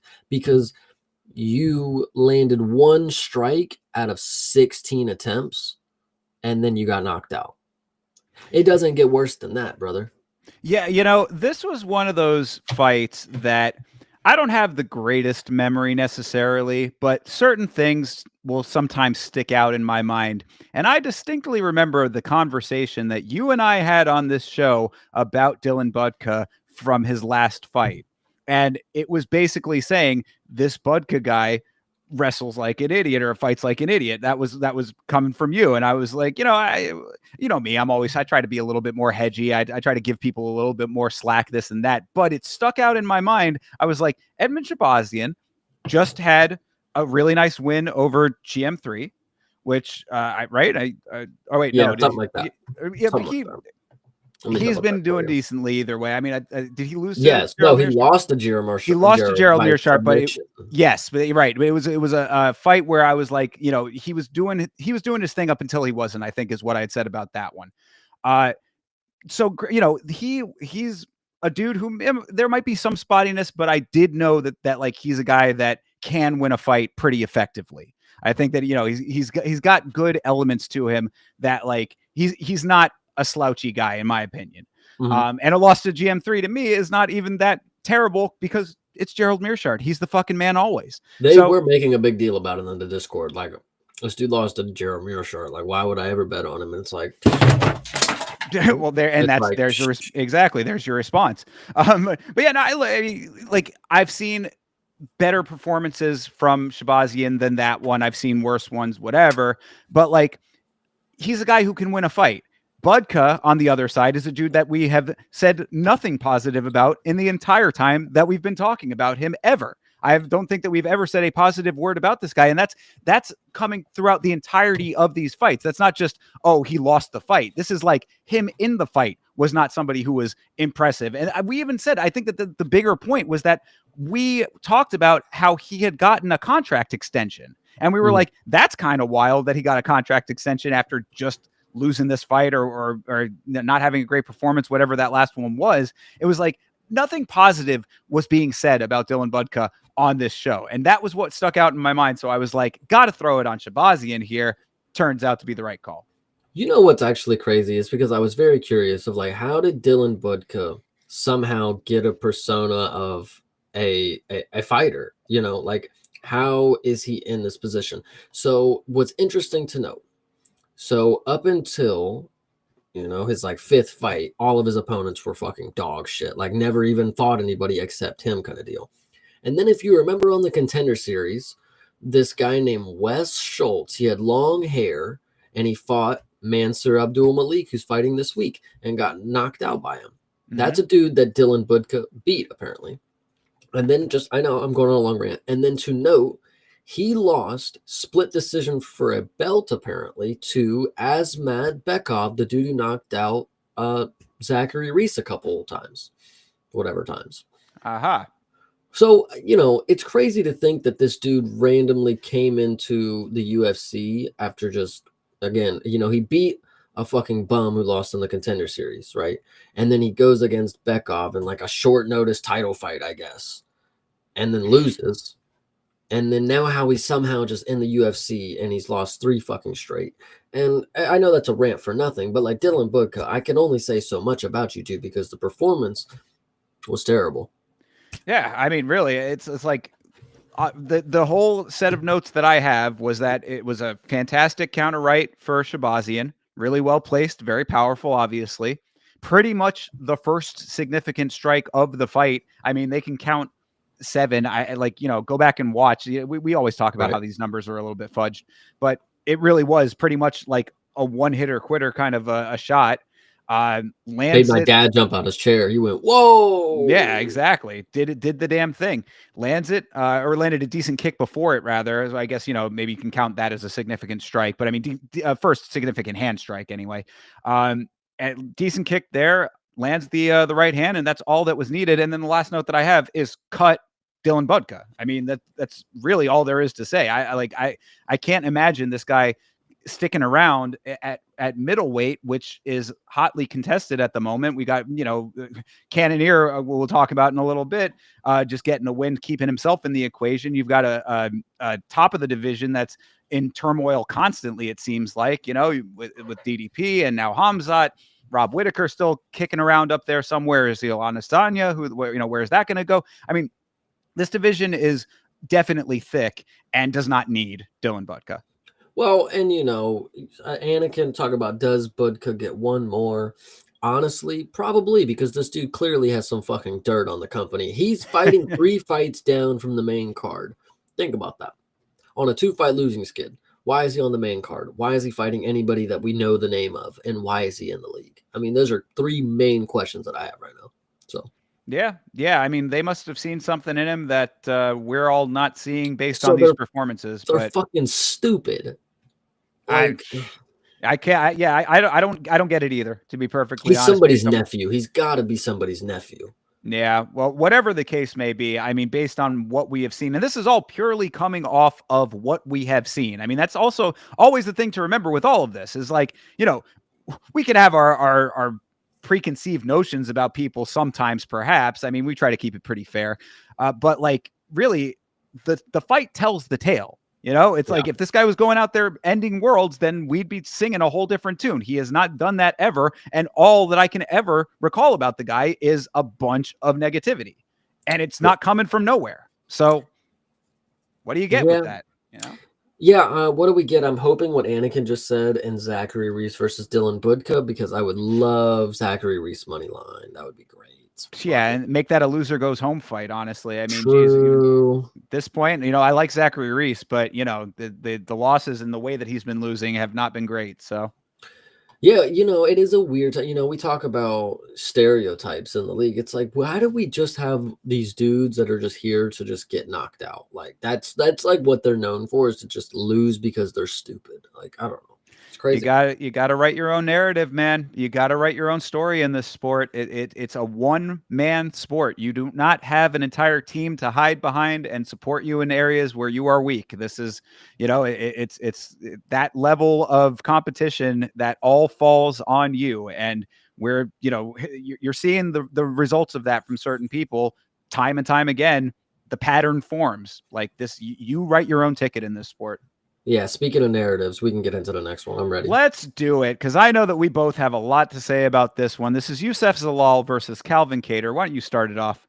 Well, I think the only thing that I can, hopefully get out is that Youssef Zalal is one of these dudes that no matter what you think, it doesn't fucking matter, because he's going to fight any way that he wants, and it's never going to be the way that it's fucking consistent to fucking dominate. Like, people want to claim that this was domination. This was maybe one-sided at best, but this was at worst two dudes where one evaded the entirety of the conflict. The first and second round, you wanted to talk about how no, you don't agree. In the third round, this, but no, absolutely not. It's ridiculous to think that a dude evaded the entire time, danced on the outside, went side to side, and he's some fierce grappler that we're supposed to be on watch out for, but he couldn't even take him down. Out of 8 attempts, he couldn't get one fucking shot down on Calvin Kattar's knees. And Calvin Kattar, we want to act like he's some fucking Olympic wrestler or something. Maybe he is, and I don't fucking know. But he's a fucking boxer. And the fact that he had to just sit there and walk forward for 15 minutes and, reaching out with jabs and fucking straights that are never going to hit because your opponent is nowhere to be found. He didn't engage in any of the conflicts. And you want to talk about the third. If you thought the third round was the issue, I don't get how you watch the first and second round saying, yeah, Zalal, that's a fucking good like it was horrendous. And then on the flip side, when you get to the end of the fight, you have everybody in the apex booing you. You have your own family. You have the fucking everybody who's in your camp and corner. Those are the people watching the fucking fights. And the loudest people are overtaking them, booing you while you continue to write your promo. And you want to talk about how this was easy money and how Calvin Kattar and his crew were talking shit and that this was going to be an easy one and I proved them wrong and I did that. dude, you can't talk like that after a performance. One, it shows that you're just out of reality. Two, it shows that you're just not that fucking guy, pal. You had this whole big plan to come out here and cut a promo. So you came out here and fought the fucking wackest fight, the most safest fight that you could. I hope you got your fucking cardio in, because I know your legs are probably sore as shit, because that's the only thing that was happening in the fight was your fucking springboard left and right, left and right. And you know what Calvin Kattar did? He actually tried to bring the fight to you. And even in the third round, he got pissed off. He was getting a little closer to it, but you absolutely had no intent to finish the fight. That's the fucking problem with people who fucking come in here and they're fillers, not killers. Like, these are literally bums. Like, I'm gonna say it right now. I will say it loud and proud. Yusuf Zalal, bum, grade A bum for that performance. Seriously, like I can't say it any other way. I cannot abide by this diatribe, sir. I'm seeing it so 180 differently from you on this one, man. I mean, first of all, Zalal has had some insanely dominant performances. If this one you want to criticize the stuff that he did in here, We can talk about Jack Shore if we really want to get down to it, but I'll let you continue. Go ahead. Well, it wasn't just Jack Shore, Billy Q. I mean, like, granted, look, you can talk about the levels of some of these guys, fine, but I mean, like, he has been dominant. So to call him a bum, scratch that completely off the bat. But I appreciated the first two rounds from Zalal. I thought his movement was really good. I thought that he was not running. He was picking shots, get in, hit, get out, don't get hit.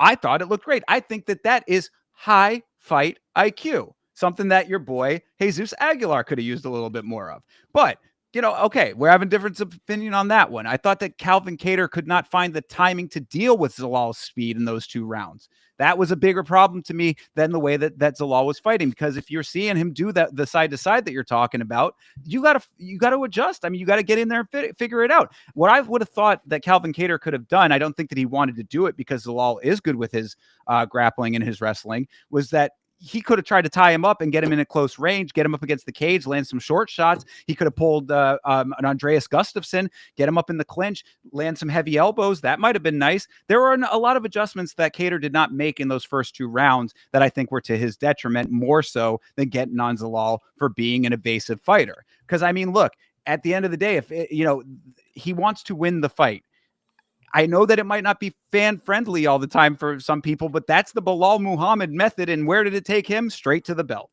So that's round 1 and 2. I let you go. Let me just go, and then we'll talk it out.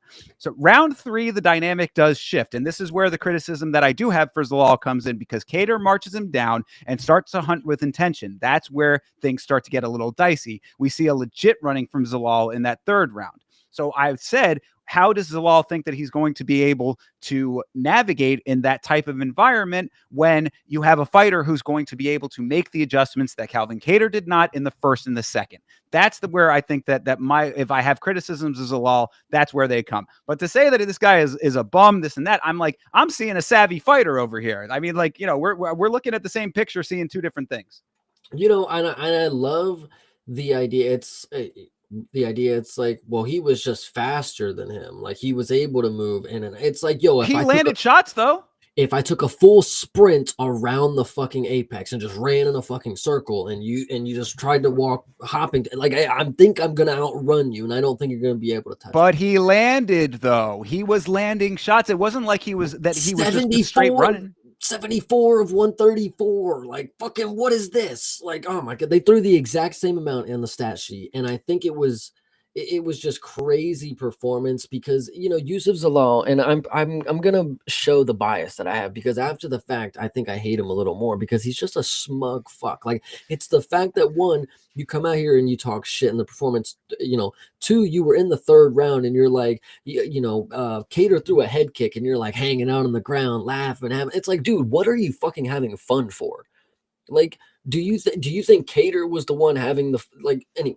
And then you come out and the post press, and then you're talking about how Cater. I know Anakin just brought it up. Zalal apparently said Cater was greasing his leg. I did want to get to that Like, too. what are Yeah. you fucking doing? Like, are you a fucking loser? Like, you already won the fight like a pussy. Well, You hey, already well, okay. called out somebody that you had no business calling. Like, But is there some legitimacy to it or not though? I mean, like that's I mean, I think that there should be at maybe least bro's got sweaty legs. What?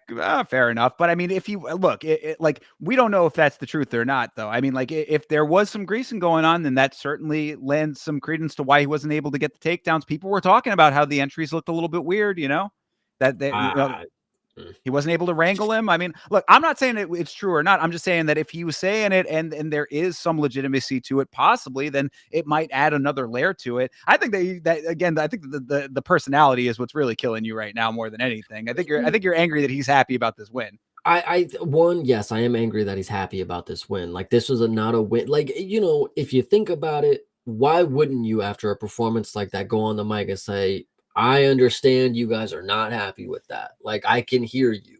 Like, have some, literally, live in reality. You're listening to people boo you, and you're acting like it was a great performance. Well, I Like, mean, Anakin's making a point here, though. Like Zalal striking, for better or worse, however you want to view it, still outstruck Calvin Kattar, whose biggest strength is his striking. and Yusuf Zalal is some fearsome fucking grappler who couldn't even get Cater down, couldn't even initiate the grappling with him. They want to talk about how it's fucking weird. It's like, dude, maybe you're just not the fucking god of grappling like you apparently believe yourself to be. Like, I don't know. You want to talk about people greasing their legs. Okay, Zalal. Okay, brother. You already won the fight. Now you're what? Being weird? I don't know. And it's not and we want to talk about the personality. I had a problem with him during the fight. It's not the fact that I had money on him to get a finish. It's the fact that he did not fight like a fighter who was there to get any type of engagement in combat. Like, he did not fucking like. It was ridiculous. It was actually one of the most piss poor performances, and I'm glad that they were in the Apex so he could fucking hear how bad it was to the audience. I think Everybody that was booed. mostly Kattar's team, though, that was getting that loud. Listen, Yeah. everybody was part of Cater's team at the end of that fucking. Fair. All right. Well, look, I'm not a big boxing guy. I don't follow boxing very closely, but I do know that there's a guy named Floyd Mayweather who fights exactly like this. And apparently he's done pretty well for himself with essentially the exact same thing. Get in and hit, get out, don't get hit. What did Chael say? He's been fighting tomato cans for his whole fucking life, all right. Well, I mean, look, whatever. It's one of those deals. Like, I can understand the criticisms. I'm not saying that you're wrong to to have criticisms of the way that he was conducting himself, but I chalk it up to savviness. I think that it was high fight IQ kind of stuff. And also the thing too, it's like you're saying, if he can't get the takedown, then it is a good adjustment. Like, if he's not able to secure the takedown, grease aside. Whether that's true or not, put that to the side. If he's not able to secure the takedown, he has to strike with a known striker, a dude who we know has power in his hands in Calvin Kattar. Then this is how you have to navigate. So yeah, it might not be the most fan friendly. It might not be the prettiest, but it wins the fight. Again, I bring up Bilal Muhammad, who, everybody has a lot to say about how he fights, and he's got a belt. So I just think it's very telling for the future that I can feel coming for this dude. It's like, okay, you're willing to go ahead and strike with fucking Billy Q and Jack Shore, but as soon as you get the level up in competition where a strike, like somebody who you could classify as a striker, you evade all striking matters. And then your grappling just seemingly doesn't work. Oh, but it's because he's greasing, right? It's because he's greasing. Okay. So I just think it's very interesting to note the first level in competition where it's a name that people know and it's not somebody who's retired at 31. Like, so interesting to note that you, one, don't engage, two, are unable to implement your game plan other than running, and B, talk shit after a performance was ass. So whatever the fucking case is, I I mean, don't know. did he really talk shit that bad? I mean, Dude, like, it was a pretty bad. I normally he said that he said Calvin Kattar is going to be in the Hall of Fame. I think everybody was like, what?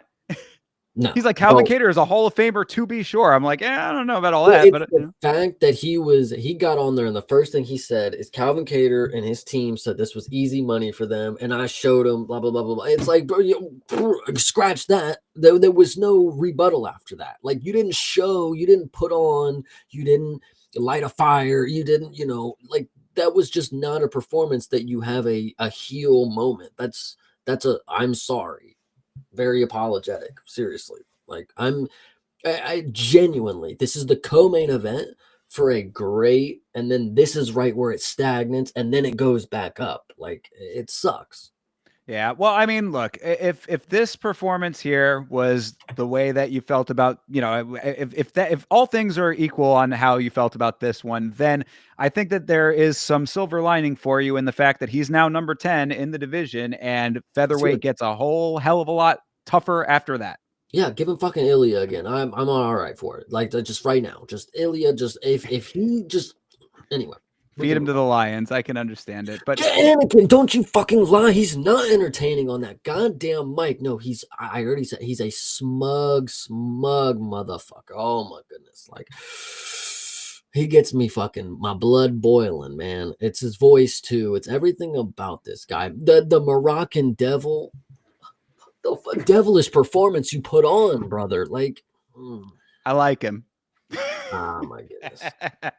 All right. Well, look, we'll see. I mean, well, okay. I mean, before we move on, what do you think is next for Calvin Kattar then? Because this is now a loss here and a loss to Aljo. I mean, things not looking great for the guy. Listen to your favorite fighter. The fucking Hall of Fame is next for this dude. Like glory. Yeah, exactly. Like, golly. Destined for glory. Yeah, I can understand it. I must not know enough about Calvin Kattar's career. If this dude is destined, listen, if he's destined for the Hall of Fame, I must have not been aware. Oh yeah, no. He's certainly not. But I mean, that people were saying like Calvin should not lose his job over this. I mean, see Anakin talking about retirement. Sure. I mean, if he wants to retire, then that's on him. But like, yeah, this is not necessarily like a career-ending fight, but he is now down a fight to a prospect and a fight to a former champ. Things are not looking great for him at the moment.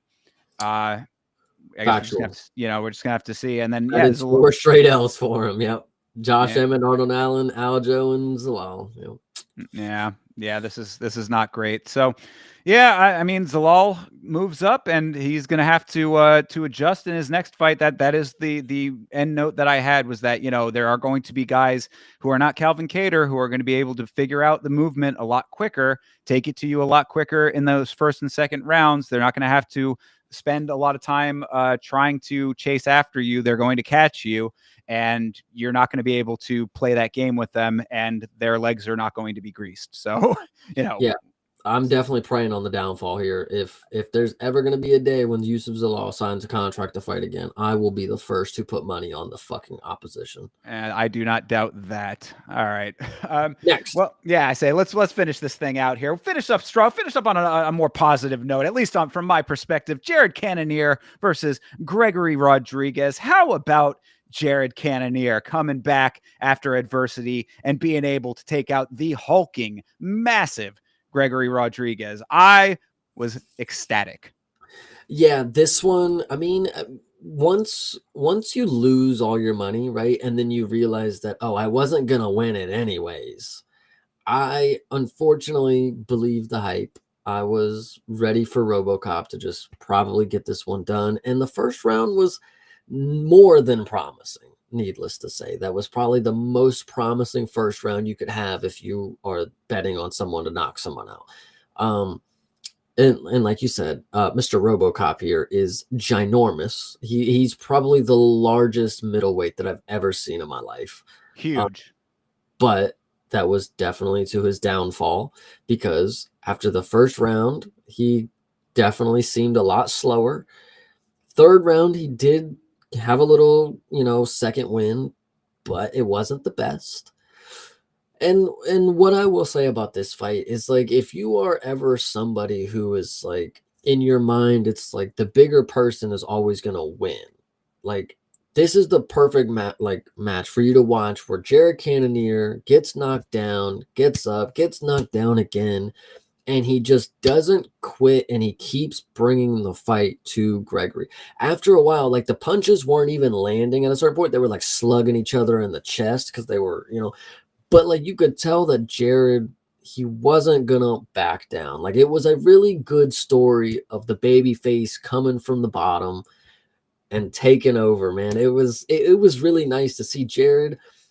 Listen, if I could summon whatever you had in that right elbow that you dropped on fucking RoboCop at the end of the third round that made him fucking fold back, I would do it every moment of any fucking fight.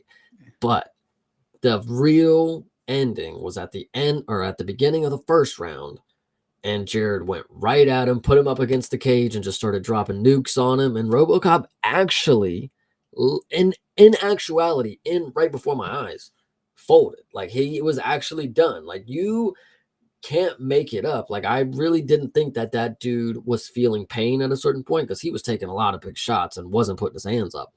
But the fact that Jared grinded out this W was so impressive to where he's at right now.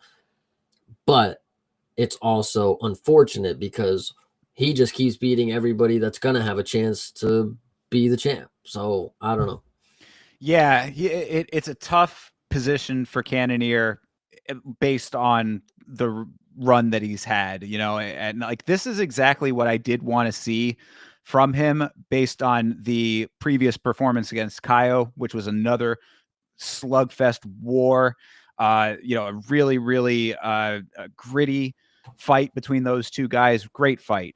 I knew that Cannonier still had that guy in him, and when I heard coming to the cage them say that he still has that instinct to want to win the belt, I was like, okay, because we heard different from Israel Adesanya coming into the Imavov fight recently, and that's when I knew. I was like, this isn't going to go good for Izzy because Imavov wants the belt. Izzy's, oh, I'm going to just be the fun fight guy now, and it's well, that's not going to work. But Jared still wants it, so I was like, please show that and be able to do it against a guy like RoboCop, who is a tough motherfucker. So in that first round, you're right. I mean, RoboCop came out heavy, man. What a dangerously powerful guy he is. He gets the knockdown. I was exceedingly nervous for Cannonier in that first round. Very impressive ability for Jared to stay in this fight through all of that heavy adversity, navigate wisely, got the takedown for a minute towards the end there even. When people talk about savvy veterans, this is exactly what they're talking about. What Jared Cannonier did in this fight is a culmination of a career of these types of fights. And that's why I'm a huge fan of this guy. Like he goes in there to win, doesn't always go his way, but he is always going to put everything that he has into it. And when he's able to navigate in a very high fight IQ manner, and I love to see it. So by round two, the momentum definitely swung completely 180. DC was talking about it on the commentary, asking Paul Felder, Paul, he can't already be tired, can he? And it's like, I mean, if you go back to the watch along, you'll see me. I'm choosing my words very carefully on the watch along because I was like, he's looking a little bit slower. He's looking a little bit more measured. I didn't want to think that he was tired already in a 5-round fight in the second round, but it certainly looked like he had slowed down a little bit there. Round three, he did. You're right. He had that little bit of a swing back. It looked like he was coming back a little bit. Jared kept the heat on, almost had the fight finished in that round, came out in the fourth to seal the deal. So happy for Jared. Beast forever. Yeah, this one, honestly, when you look at RoboCop and like you see the fight start, it's like, again, this hulking figure that's across from you. But then as the fights go on, you start to remember that you have to cut weight in this sport. And, maybe that's not what the issue actually was. Maybe RoboCop is just a dude who just don't have a good gas tank, whatever you want it to be. But it's like, you can never predict who's going to get tired first. Like that's really a big key in this. It's like sometimes the dudes just don't have it anymore. After the first round, the hands just drop lower and lower. So it's crazy to think that Jared pulled this one out, but he's never lost more than 2 in a row. So yeah, absolutely. And so, like you had alluded to, though, it is a precarious position for him now. I mean, like Gatekeeper does definitely seem to be applicable. it's one of those deals where he can get wins over certain guys. He can't over other guys. Will he ever hold a belt at 40 years old? It seems very unlikely. But I want to believe in the guy forever just because of these exact types of fights. That's really what I'm taking away from all of this. I'm very happy that I had the faith in him to put the money down on him. I mean, the parlay that I hit on with him and Sadikov on it, I was very happy about that coming through, of course, for the money, but I was also happy about it for what we're talking about here, where it really is like, you want to root for some of these guys, especially for the style of fights that Cannonier is the exact type of fighter that I like. When people always ask, who are your favorite fighters and why? It's like, I like fighters that don't talk a hell of a lot of shit, go out there and do their job as best as they possibly can. And he is that to a T. So I really am happy about this one. Going forward, it's just going to be a really kind of sticky situation because he doesn't seem like he's able to keep the momentum on, and he is not able to pull it off when it counts the most, unfortunately. Well, I think what it was, he's ranked 5, and everybody above him has beat him. So, yeah, that sounds about right. Yeah, I mean, and now of course we've got Hamzat in the mix, who's going to be going in there to to do his thing for the belt. Sorry, Jared is 7, and yes, everybody above him has beat him. I think is that after the update? It hasn't updated yet. The only thing that's updated is Imavov and Strickland still. So he'll probably end up at 6, but even still, it's not, it's not going to be much of a difference. And, again, the guys above him are just, it's a different wave. Jared is on that previous era, which makes it a lot tougher as well. I mean, him going up against Imavov, actually, I mean, I really like, Imavov should get his title shot first. I'm not trying to say that fight needs to happen before or anything, but based on the way that the Imavov fight ended, I would like to see a rematch of the two of them, because this is the exact performance right here that shows that was an early stoppage and that needed to go on longer. You know what I mean? Like, Jared was wearing it when the fight got stopped, but he is a dog. So it's like, I would like to see that get run back just to see if he could have better luck there. Will he win? I don't know. It's hard to say yes to that. I want the best for the guy, I guess, after something like that. Yeah, he's got, out of all the 40-year-olds that I think have good odds to ever win a belt, I guess he's got to be up there for right now. So for sure. So, I mean, really, I guess that's the end of it for right now. As far as RoboCop goes, I don't see this as being like, the end of the line or anything like that. I think he's got a lot of years left on him to keep grinding, get a little bit better, get the cardio under control, maybe possibly thinking about moving up, even though it's going to, the advantage is not necessarily going to be there if he does. But one way or another, just make the adjustments that he needs to do in order to get everything on a level playing field for him. And I think that he can continue on just fine. Yeah, we'll see. I mean, I don't dislike watching him fight. I mean, the threat was always there, in my opinion. Absolutely, yeah. I mean, it's not like he's somebody like, he's not Dylan Booker when he gets knocked out. Right, totally. So, yeah, I mean, we'll see what happens for him, and I guess we're gonna have to see what happens for Jared as well. So it's an interesting time. Always, it feels like at middleweight. Middleweight just is constantly in turmoil, which it's good. You like it. It's fun. I'm not hating what's going on right now, even though now that I've just actually visualized that Imavov is moved over Strickland, it just made me realize, wait, Hamzat is actually not the #1 contender. That's funny to think about, but he's definitely fighting for the fucking belt. Oh yeah, absolutely. He's next up for sure. Yeah. So anyway. All right. Well, so that was UFC Fight Night, Cannonier versus Rodrigues. After us going over it, overall impressions. I think this was a really good one. I mean, if you're one of these people who get on ESPN Plus, like you finally sign up and you go through the UFC catalog, which is what I did at first, this is going to be a card that is not going to ever show up on there because they don't have the non-pay-per-view shit listed out in a format that you could watch easily, unfortunately. So it's going to fall to the wayside. But this, honestly, I give it an 8. Exclude 2 fights, 9 out of 10. Yeah, no, I would agree. I think that this was a really great one. And like I had said at the start of this episode here, coming off of 312, which I was a little bit underwhelmed by, I was really happy to see this for a fight night. So yeah, this good was stuff. Good. Yeah, fun times.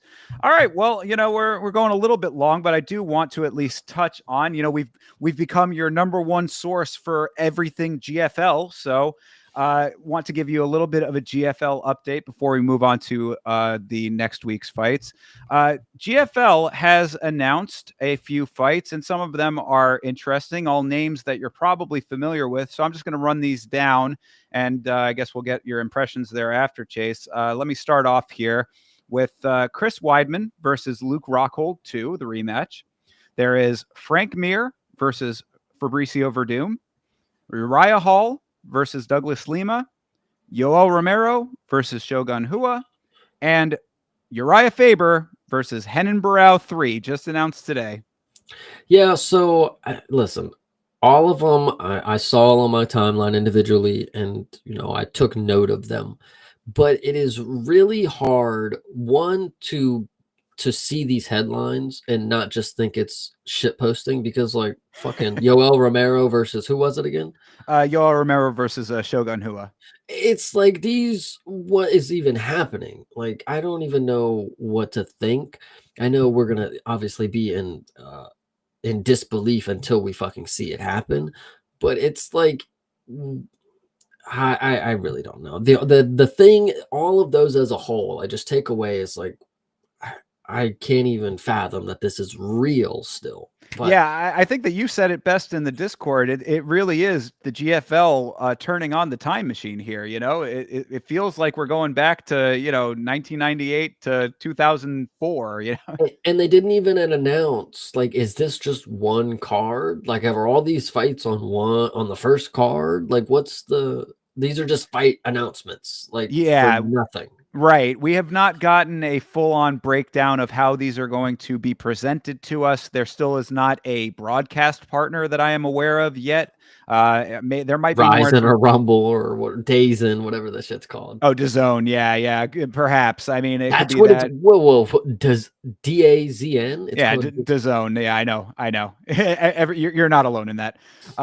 But yeah, it could be DAZN. It could be Fubo, which I've heard of, and Tubi, yeah, right, Roku exactly. Yeah, TV, like, we're gonna be seeing these fights via the DVD man that comes around to the barber shop.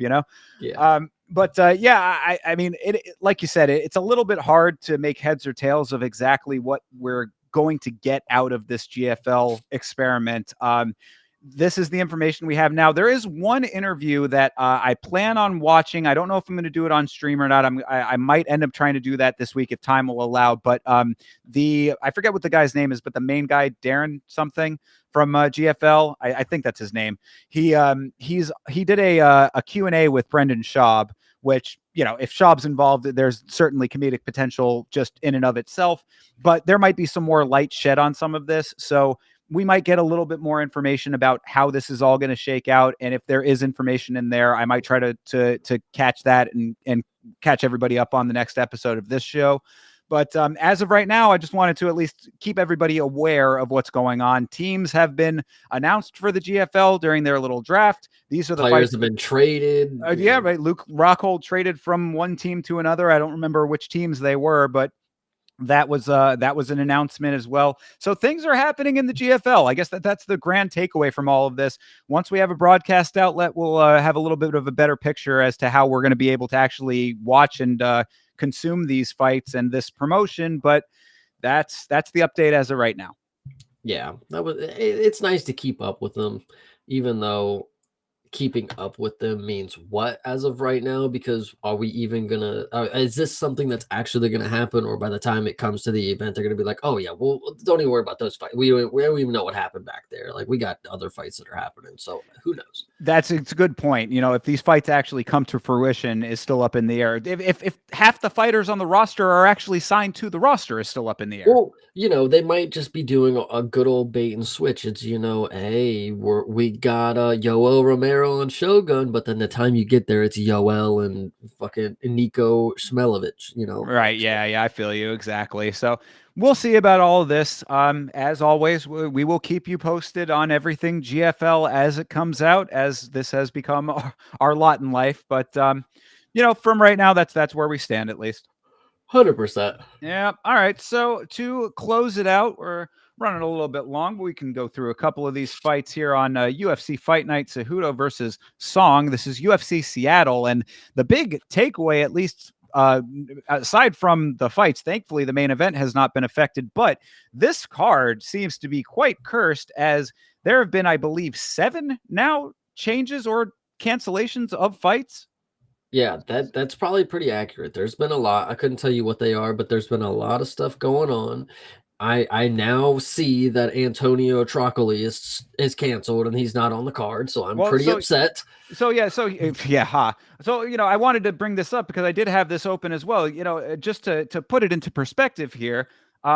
This is on. So this is main card. So 3 fights here at least listed. This is all just off of Google. So I mean, take it with a little bit of a grain of salt as to what is true or not true. This is not always 100% accurate. But here, Rob Font versus Dom Cruz canceled.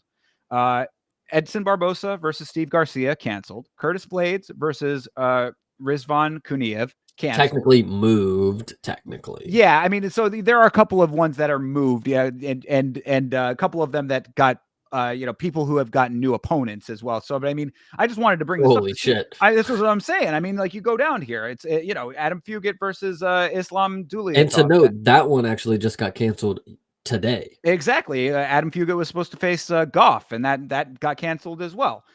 So yeah, I mean, Abdul Malik versus Stricoli, Ketlin Vieira, Mason Chiasson. I mean, this is and the one I just talked about here, Billy Ray Goff and Fugit as well. So I mean, I'm just saying that this card, just to put it in perspective, I mean, this has been a lot going on in Seattle. I feel very bad for anybody who bought tickets wanting to see any of those fights, because it has just been turnover after turnover. Now, that being said, though, I will say myself, I had the same, not the exact same, but a similar situation with UFC Tampa, where I had tickets and I was very upset about a couple of them that got canceled or changed around or moved or whatever. Turned out to be one of the best cards of the year. So perhaps Seattle's going to get a good card out of this, but there has been a lot of cursed vibes going into this thing.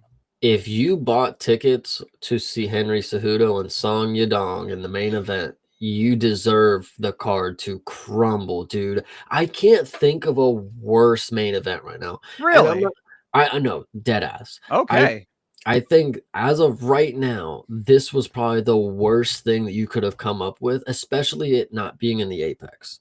And I know Henry Cejudo, you're supposed to think of him as like some glorious, like he can't be in the dude. This is a very bad fight. I don't think there's going to be anything fun happening here. I unfortunately they have not been listening to my cries, but I think the only thing saving this card at this point is to give Brendan Allen and Anthony Hernandez a 5-round fight, because there's been so many cancellations. These are 2 people at the top of the division. They've literally been fighting in 5-round fights. Why aren't you just doing it? And please, I beg of you to give Fluffy the opportunity for 5 rounds of mauling against Brendan Allen. Oh my God, Brendan Allen will have no face at the end of it. And please, Dana White, listen to my cries. Fluffy 5 rounds. It's what he needs. It's literally, think about an animal in its environment. Fluffy 5 rounds. Like, I need it. Please. Well, and I mean, we all know your feelings on Brendan Allen, so I can understand the fervor that you're feeling right now. But I don't know if I necessarily agree that this is the worst main event that you could have. I mean, Song Yadong has had some pretty good performances. He's been a little rocky lately. I think that this is a good opportunity for him to really show out over a former champ that's, going to kind of get his star power back a little bit after, dropping a couple of fights that were less than stellar for him. But I mean, how can you not want Fluffy Hernandez just in general? So I think that Seattle is very lucky that they at least have that.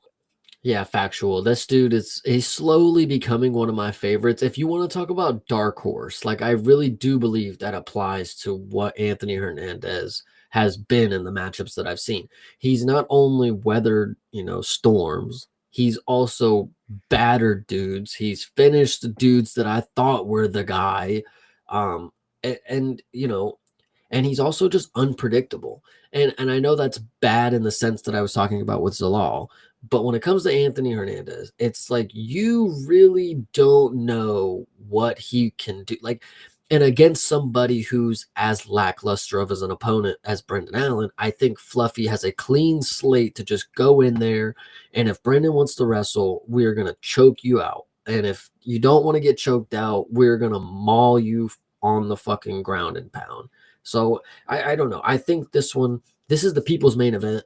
If it were up to me and I could choose the cancellations, Song and Henry would be at the top of the list, and this would be the main event. I swear to you. I swear to you. Well, fair enough. And you said this is the people's main event. The one thing I will say about this card is that there are a couple of really fan-friendly fights on here, regardless of all of the cancellations. So it's not like this card is like a lost cause or anything like that, even with all of the changes.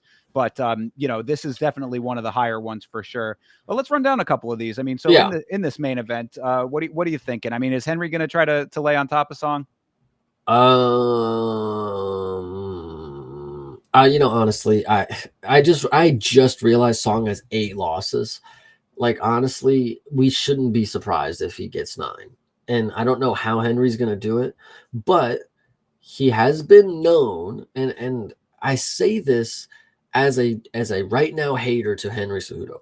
When I first started getting back into the UFC, I remember watching him against Demetrius Johnson, and I thought, holy shit, like this dude, he's got it.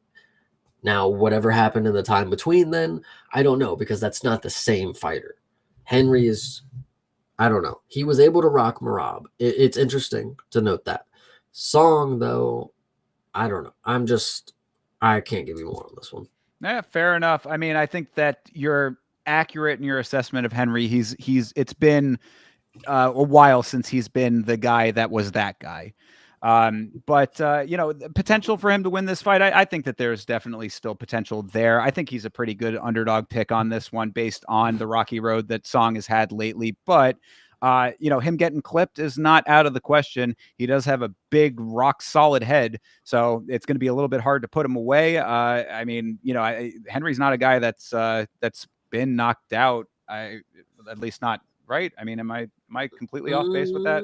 Once, apparently. I mean, so okay. I mean, once out all of those fights, I mean, I guess it's not implausible that it could happen, but I think that finishing Henry on the feet is going to be a little bit of a tall order for Song. So hopefully his wrestling's going to be on point for him. But yeah, I actually think that Henry is a pretty solid dog in this one. I'm going to tentatively pick the dog on this fight. I don't hate that, even though I don't like the fight at all. And I'm with you on that, though. I mean, trust me, I'm not like, this does not enthuse me in any great way. I don't think it's a terrible fight. And I would like to see Song come out and style out. I mean, throw those hands, bro. I mean, like, catch him off guard, like, really start laying something on. And then, maybe we really see the downfall of Henry Cejudo here. That could be that narrative could play out. I would say take Henry Cejudo by decision randomly. It's a 5-round fight. Song hasn't even been in one of those. Yeah. Yeah. Well, he was in the 5-rounder with Piotr, I believe. That I don't believe that was 5. Was it not? Was it not a 5? I thought it was a main event. No, yeah, it was 3. Okay. He went 5 with Chris Gutierrez though, and Ricky Simone though. Okay. Whatever. Yeah. So I mean, he has had on the 5th apparently. I didn't know that. That's pretty impressive. Allah. Anyway. So yeah, I mean, I think that's what I'm saying. I mean, I think that there is some potential in this fight for it to be entertaining, at least. As to who's going to win, I'll side with the experience from Henry, but like you said, I mean, it's been a long time since he's been that dude.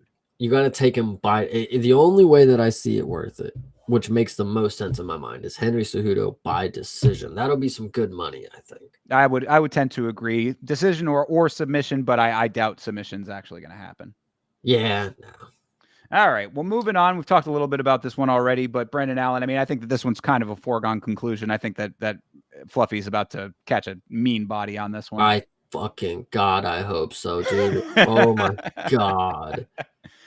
Yeah. All right. I mean, this is a good fucking week. I'm gonna get a picture of Brendan Allen and I'm gonna hang it up like fucking RoboCop did with Cannonier. Fair. I know that you are not a fan of Brendan Allen. I have been a little bit more favorable to him in the past, but I just think that Fluffy is, we talk about being that guy, like Fluffy is that guy. I mean, he's been proven it time and again at this point. And if somehow he turns out not to be after this fight, I'd crash out pretty fucking hard. I'm not gonna lie to you. This would be worse than what Ilya did to me on 2 separate occasions. So. Yeah, no, I would. And honestly, in this one, I have to agree as well, because this would be a very, very surprising loss for Fluffy. I mean, especially purely based off the styles. I mean, you could say that Brendan Allen in his last fight just was off, which is what it looked like to me, at least. Like he looked like he might have been sick, or that there was something just not clicking for him in that fight. So maybe he comes back and he's a brand new version of himself. But even with that being said, style for style, I mean, Fluffy can handle anything that I've seen from Brendan Allen. I don't see a clear path to victory for Brendan Allen on this one. Yeah, and it's gonna suck if Brendan Allen does win, because then I get to hear his fucking mouth calling out DDP or something stupid because he's dude. It's the fact that he believes in his skill set a delusional amount for somebody who's just mediocre at what he is right now. Like, I know the record 6-fight win streak at the time, most rear naked and middle. It's like, bro, I don't care what the numbers say. That is clearly favorable matchmaking. Anthony Hernandez is gonna murder him. So, yep, I think that is the consensus on that one.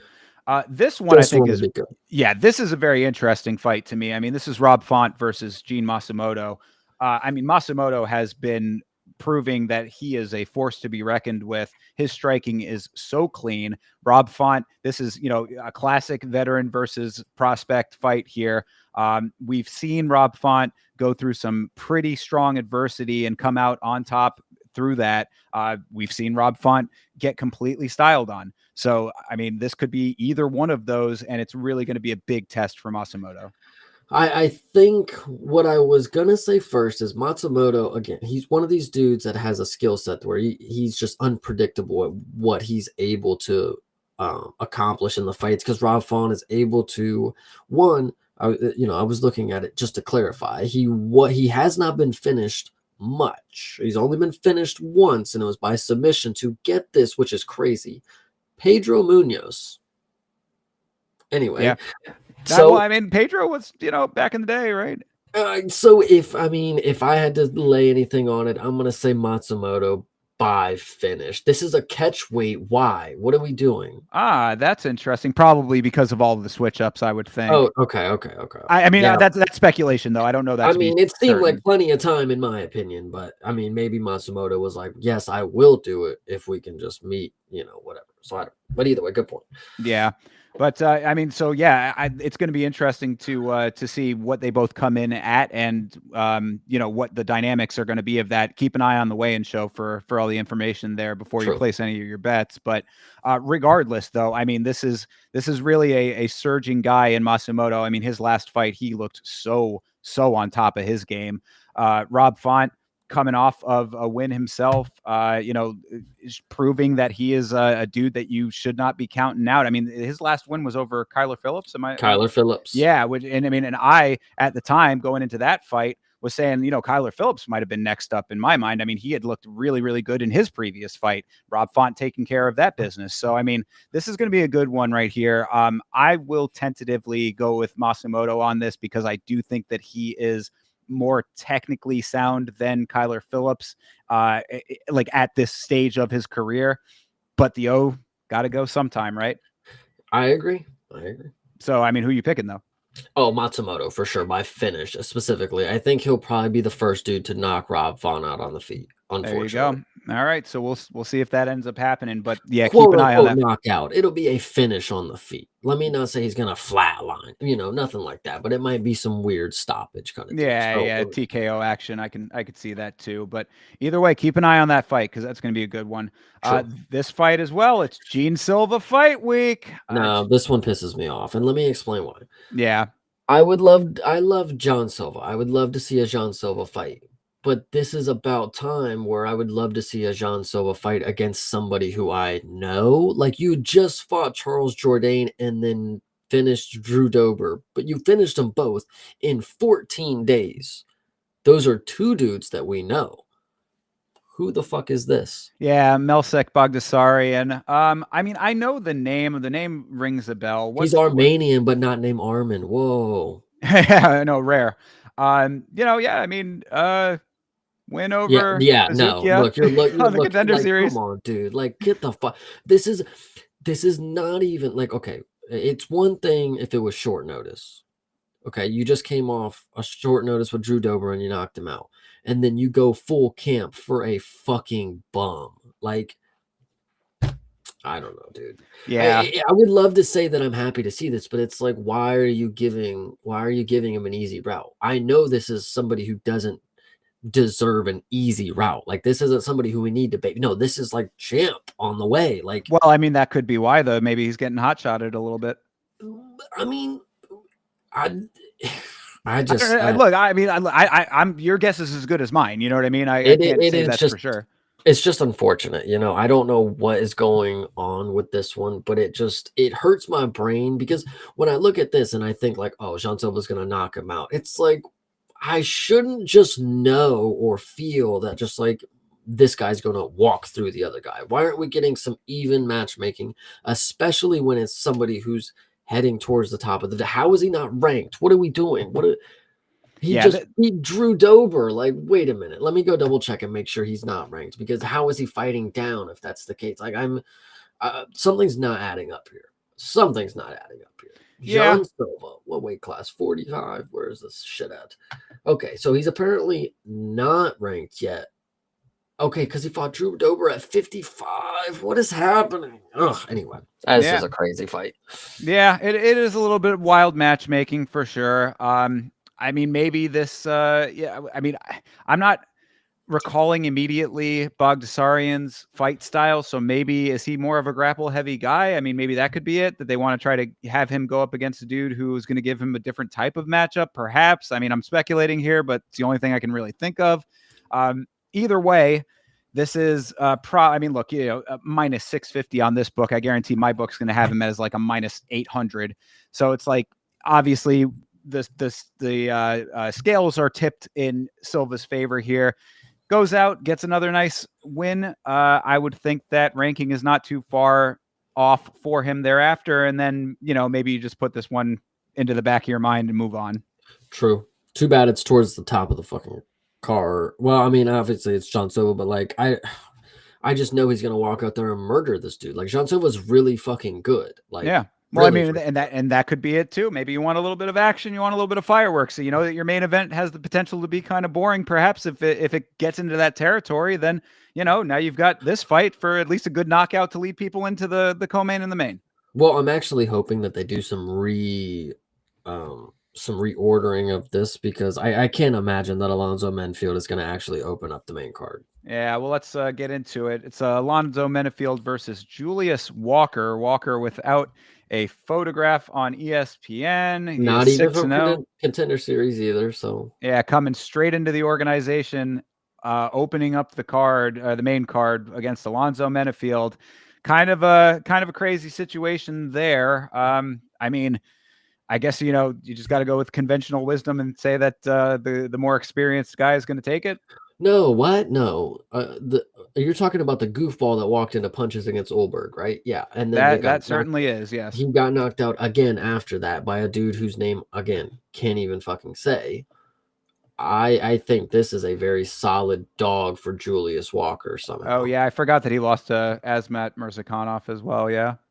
Yeah, I Oh, mean, you're going for the dog.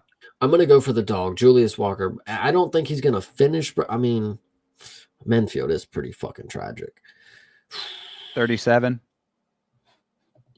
37 to yeah, Julius Walker's 25, dude. He's like 15 days older than me. Like, I think we're going with the dog. This is actually listen. Now that we go over it a little more, this is actually a really good dog right here. I mean, well, and also I wanted to. I'm looking over these stats. I mean, this fight is at light heavyweight. Is he actually walking at 265? I mean, that's pretty wild. That's a lot of weight to cut. He must be no. I think that's based on the last matchup that they would have had. Well, either way, though, I mean, if he was coming in at 265 in any fight, that's well, I mean, but the last time he fought was December 7th, 2024. I mean, was this at heavyweight somehow? Like, can I see? This was at okay. His previous fight was at light heavyweight, so they might just have that wrong, or they just didn't update yeah, it. maybe Was the heavyweight. that just could be just off. But either way, I mean, yeah, these stats are kind of crazy. Dude, he might. I mean, listen. this is going to be the prime example of why these fucking fat heavyweights need to cut, because this dude's going to show up shredded, and we're going to see him on the weigh-ins, and people are going to be like, "Oh fuck," and then they're going to put money on that dog. I'm telling you, it All right. happens too often. Well, then I mean, get your if you're feeling risky, then get your bets in now before the line shifts, because plus money on him right now might end up swinging. I mean, KO or decision, it seems very fucking easy. I think that'll be a good easy bet. I mean, I'll tentatively stick with conventional wisdom and say that the experience of Menefield will weigh out, but I'm not at all confident in that one. Yeah, I feel that. This one I'm very confident in. Same. I was just going to say this one I feel a lot more confident about. This is Iwan Kutilaba versus Ibo Aslan. This could be a body for Aslan. I just noticed how similar their first names are somehow. Yeah, Iwan and Ibo. Yeah, that's anyway. The what is it? The Turkish Machine, I think it's something like that. Oh, the Last Ottoman. I don't fucking know what this dude's nickname is. Anyway, yeah, my boy Ebo is surely gonna gas if he doesn't knock out Cutelaba, but Cutelaba is just honestly, he doesn't get knocked out too much, does he? Though. Well, what I was going to say about Iwan Kutilaba is that he falls right there into the same camp as Angela Hill and Anthony Smith. He's a guy that if you bet on him to lose, he's going to win. If you bet on him to win, he's going to lose. I'd be very careful to bet on any fight that he is in. However, Ibo Aslan did look really, really good in that last fight and got the finish. So, I mean, whether or not he ends up finishing, I mean, I do think that he has the ability to take the fight to him in a way that's going to get him very, very shook and possibly swing the fight for him. So, I actually think I'm building a very good idea of what's going to make us some money. I'm telling you, Ibo is going to be a good one. Obviously, I do believe in the dog and the fight before that, but I think we should look at the fight after this too, with Andre Fili and Malinquiz. Oh yeah, Mezcal, or Mekazel. Either way, Mr. Costa, I think is gonna fucking win this easily. If you you're going for Ebo on this last. Oh yes, one. Yeah, 100% Ebo. Okay, 100% Ebo. Gotcha. All right, cool. And I'll go with that as well. But yeah, so Andre Fili versus Mezcal Costa here. Yes, if you notice Andre Fili in his record, he's a checkerboard, straight up checkerboard. Oh yeah, he just won his last one, so that means he's losing this next one, which is really good to know. If you also look at Costa, the only people that he's lost to, Steve Garcia by knockout, which if you know Steve Garcia, the Mean Machine, he's on a fucking knockout streak. So hell yeah. And longest knockout streak in the company. And then if you go before that, it was a submission to Thiago Moises.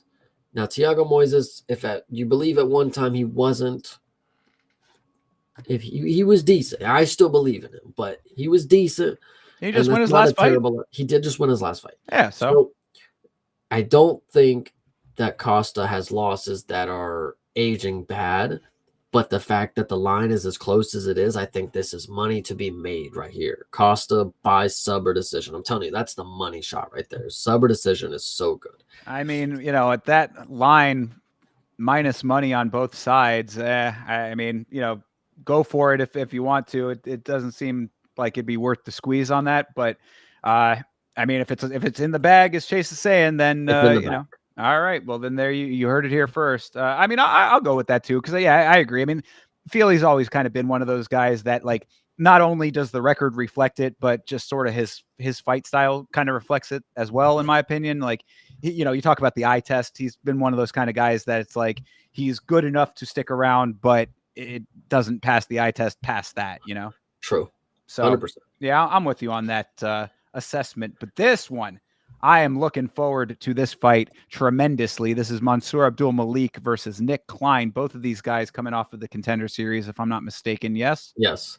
And I don't know if you've noticed. I feel like I told you this when it happened, but you didn't catch it when it actually happened. Nick Klein is the dude that told Dana White that John Jones is the greatest fucking fighter of all time. I do remember that now, based on you saying that last time. Yes, yeah. And I mean, so Klein got a really nice early finish in his fight. Abdul Malik got a really good finish in his fight as well. This is a really nice fight. You don't see this very often, it feels like, where you have two Contender Series guys immediately going at each other in the big show as well. So this is kind of It's just almost like short notices, you know. exactly. I mean, and that's, the story of the card, of course. But, so this is an interesting element to this, is that it's, this is like Contender Series Part 2 for both of these guys. But I'm telling you, Mansour Abdul Malik, he was one of those guys. I get a couple of these guys every year in Contender Series time that, the little voice in the back of my head starts talking. I was like, Abdul Malik might be one of those dudes. I'm sticking with it. The line is agreeing with me heavily on this one. I think that he is going to obliterate Mr. Klein.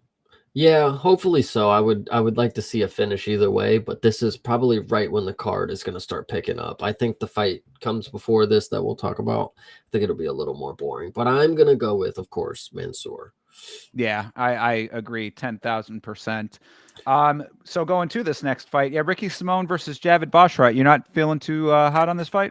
I don't think it'll be an exciting fight. I don't think I'll hate it, but I think Javid will go for a boring decision because he just came off a loss to Ayman Sahabi, and unfortunately, I don't like that dude as well. But I think Bashrat will need to have a big comeback, especially against Simone, who we just saw lost against Vinicius Oliveira, and then Mario Batista and Song Yadong. Wow, okay, he's on a 3-fight losing streak. So I mean, we've seen 4-fight losing streaks before. I don't hate that Javid Bashrat will just put Ricky Simón into retirement. So yeah, I think that there is probably potential for that to be the narrative here. This is definitely a make or break fight for Simone. So he's really going to have to pull out some, magic trick to be able to get this one done against either of the Bashrat brothers are both really forces to be reckoned with right now. Even with coming off a loss. I mean, I don't think that that really changes much when it comes to this fight specifically, when it comes to Javid Bashrat. So yeah, Ricky Simón is going to have to really dig deep for a victory here, but it would not surprise me if that narrative plays out the way that you just outlined it. 100%. So, all right. Well, then coming down here to Nursultan Ruziboev versus Nursultan Ruziboev versus Eric Mikonico, who another gray image over here, definitely not a name that I was familiar with. Is he? Yeah, he's coming straight into the organization out of nowhere. What are we thinking?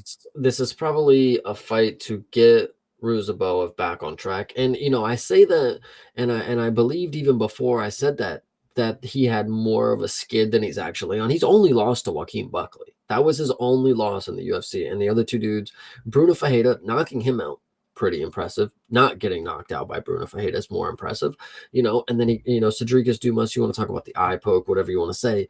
But then he gets right into a fight with Buckley, which May 11th, 2020, it's a little long ago, but like Buckley's now on his way, he's calling out the champ type deal. So True. Ruziboev is not far off.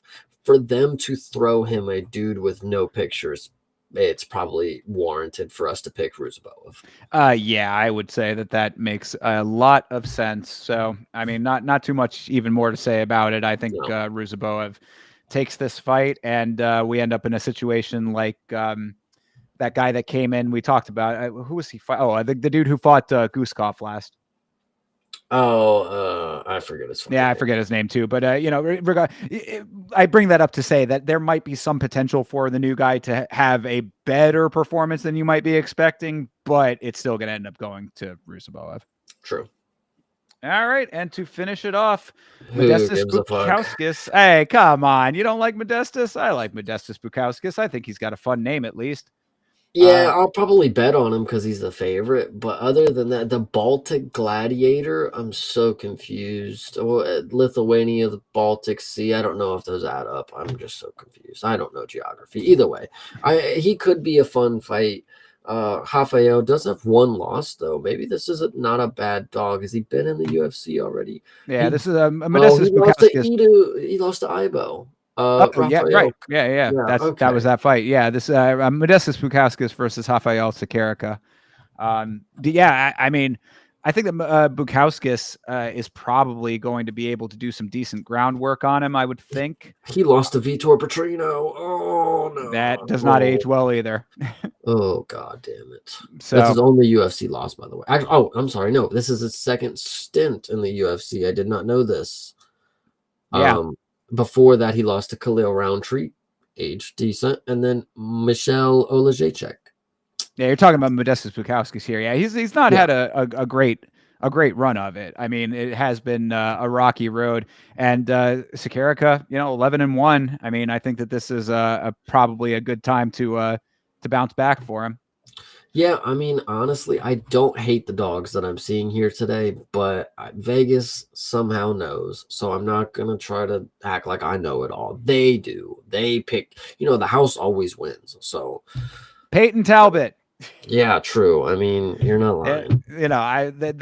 It's not always correct. Hey, look, we had a couple of really good underdog wins on the last card, so I mean, there is potential there. Will it be this fight? I wouldn't necessarily say so, but I mean, again, the records alone would lend it to believe that there'd be some competitiveness there. So, True. hopefully that's the case. I'll tentatively pick the dog. Why not?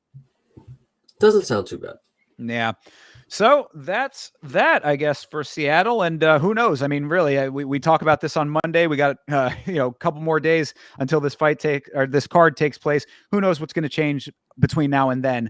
But whatever happens, we will both be doing our individual watch-alongs of all of these fights on our individual channels. You can find me watching along, hopefully with the Vitz King this week. Didn't have him for these last fights, but hopefully this week we'll be back to normal. You can find me and him right here on Yama. That is youtube.com/@YamaShow. And Chase, I know that you can tell them where they can find you.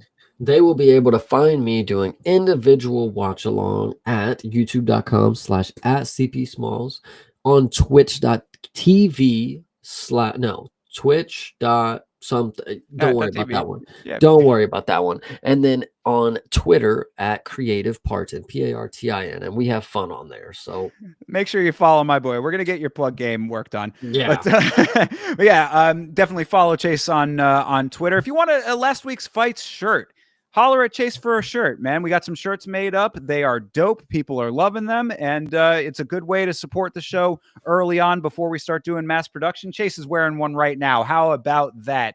You could be an owner of that fine product yourself. So hit Chase up on Twitter about getting yourself a last week's fight shirt. I am on Twitter and Instagram at Yama Show as well. There is a new stream on the Yama channel on YouTube right now going over the deleted Jackson podcast with Bryce Mitchell. I suggest that you watch that. A little bit of a dicey watch at times, but I think overall pretty enlightening in certain ways and an interesting watch at the very least. So check that out. New content coming for you at some point this week as well, I am sure. And we will catch back up with you to go over all of the fights from Seattle right here on Last Week's Fights next Monday. So until then, everybody, have a great rest of your week. And as always, fight on.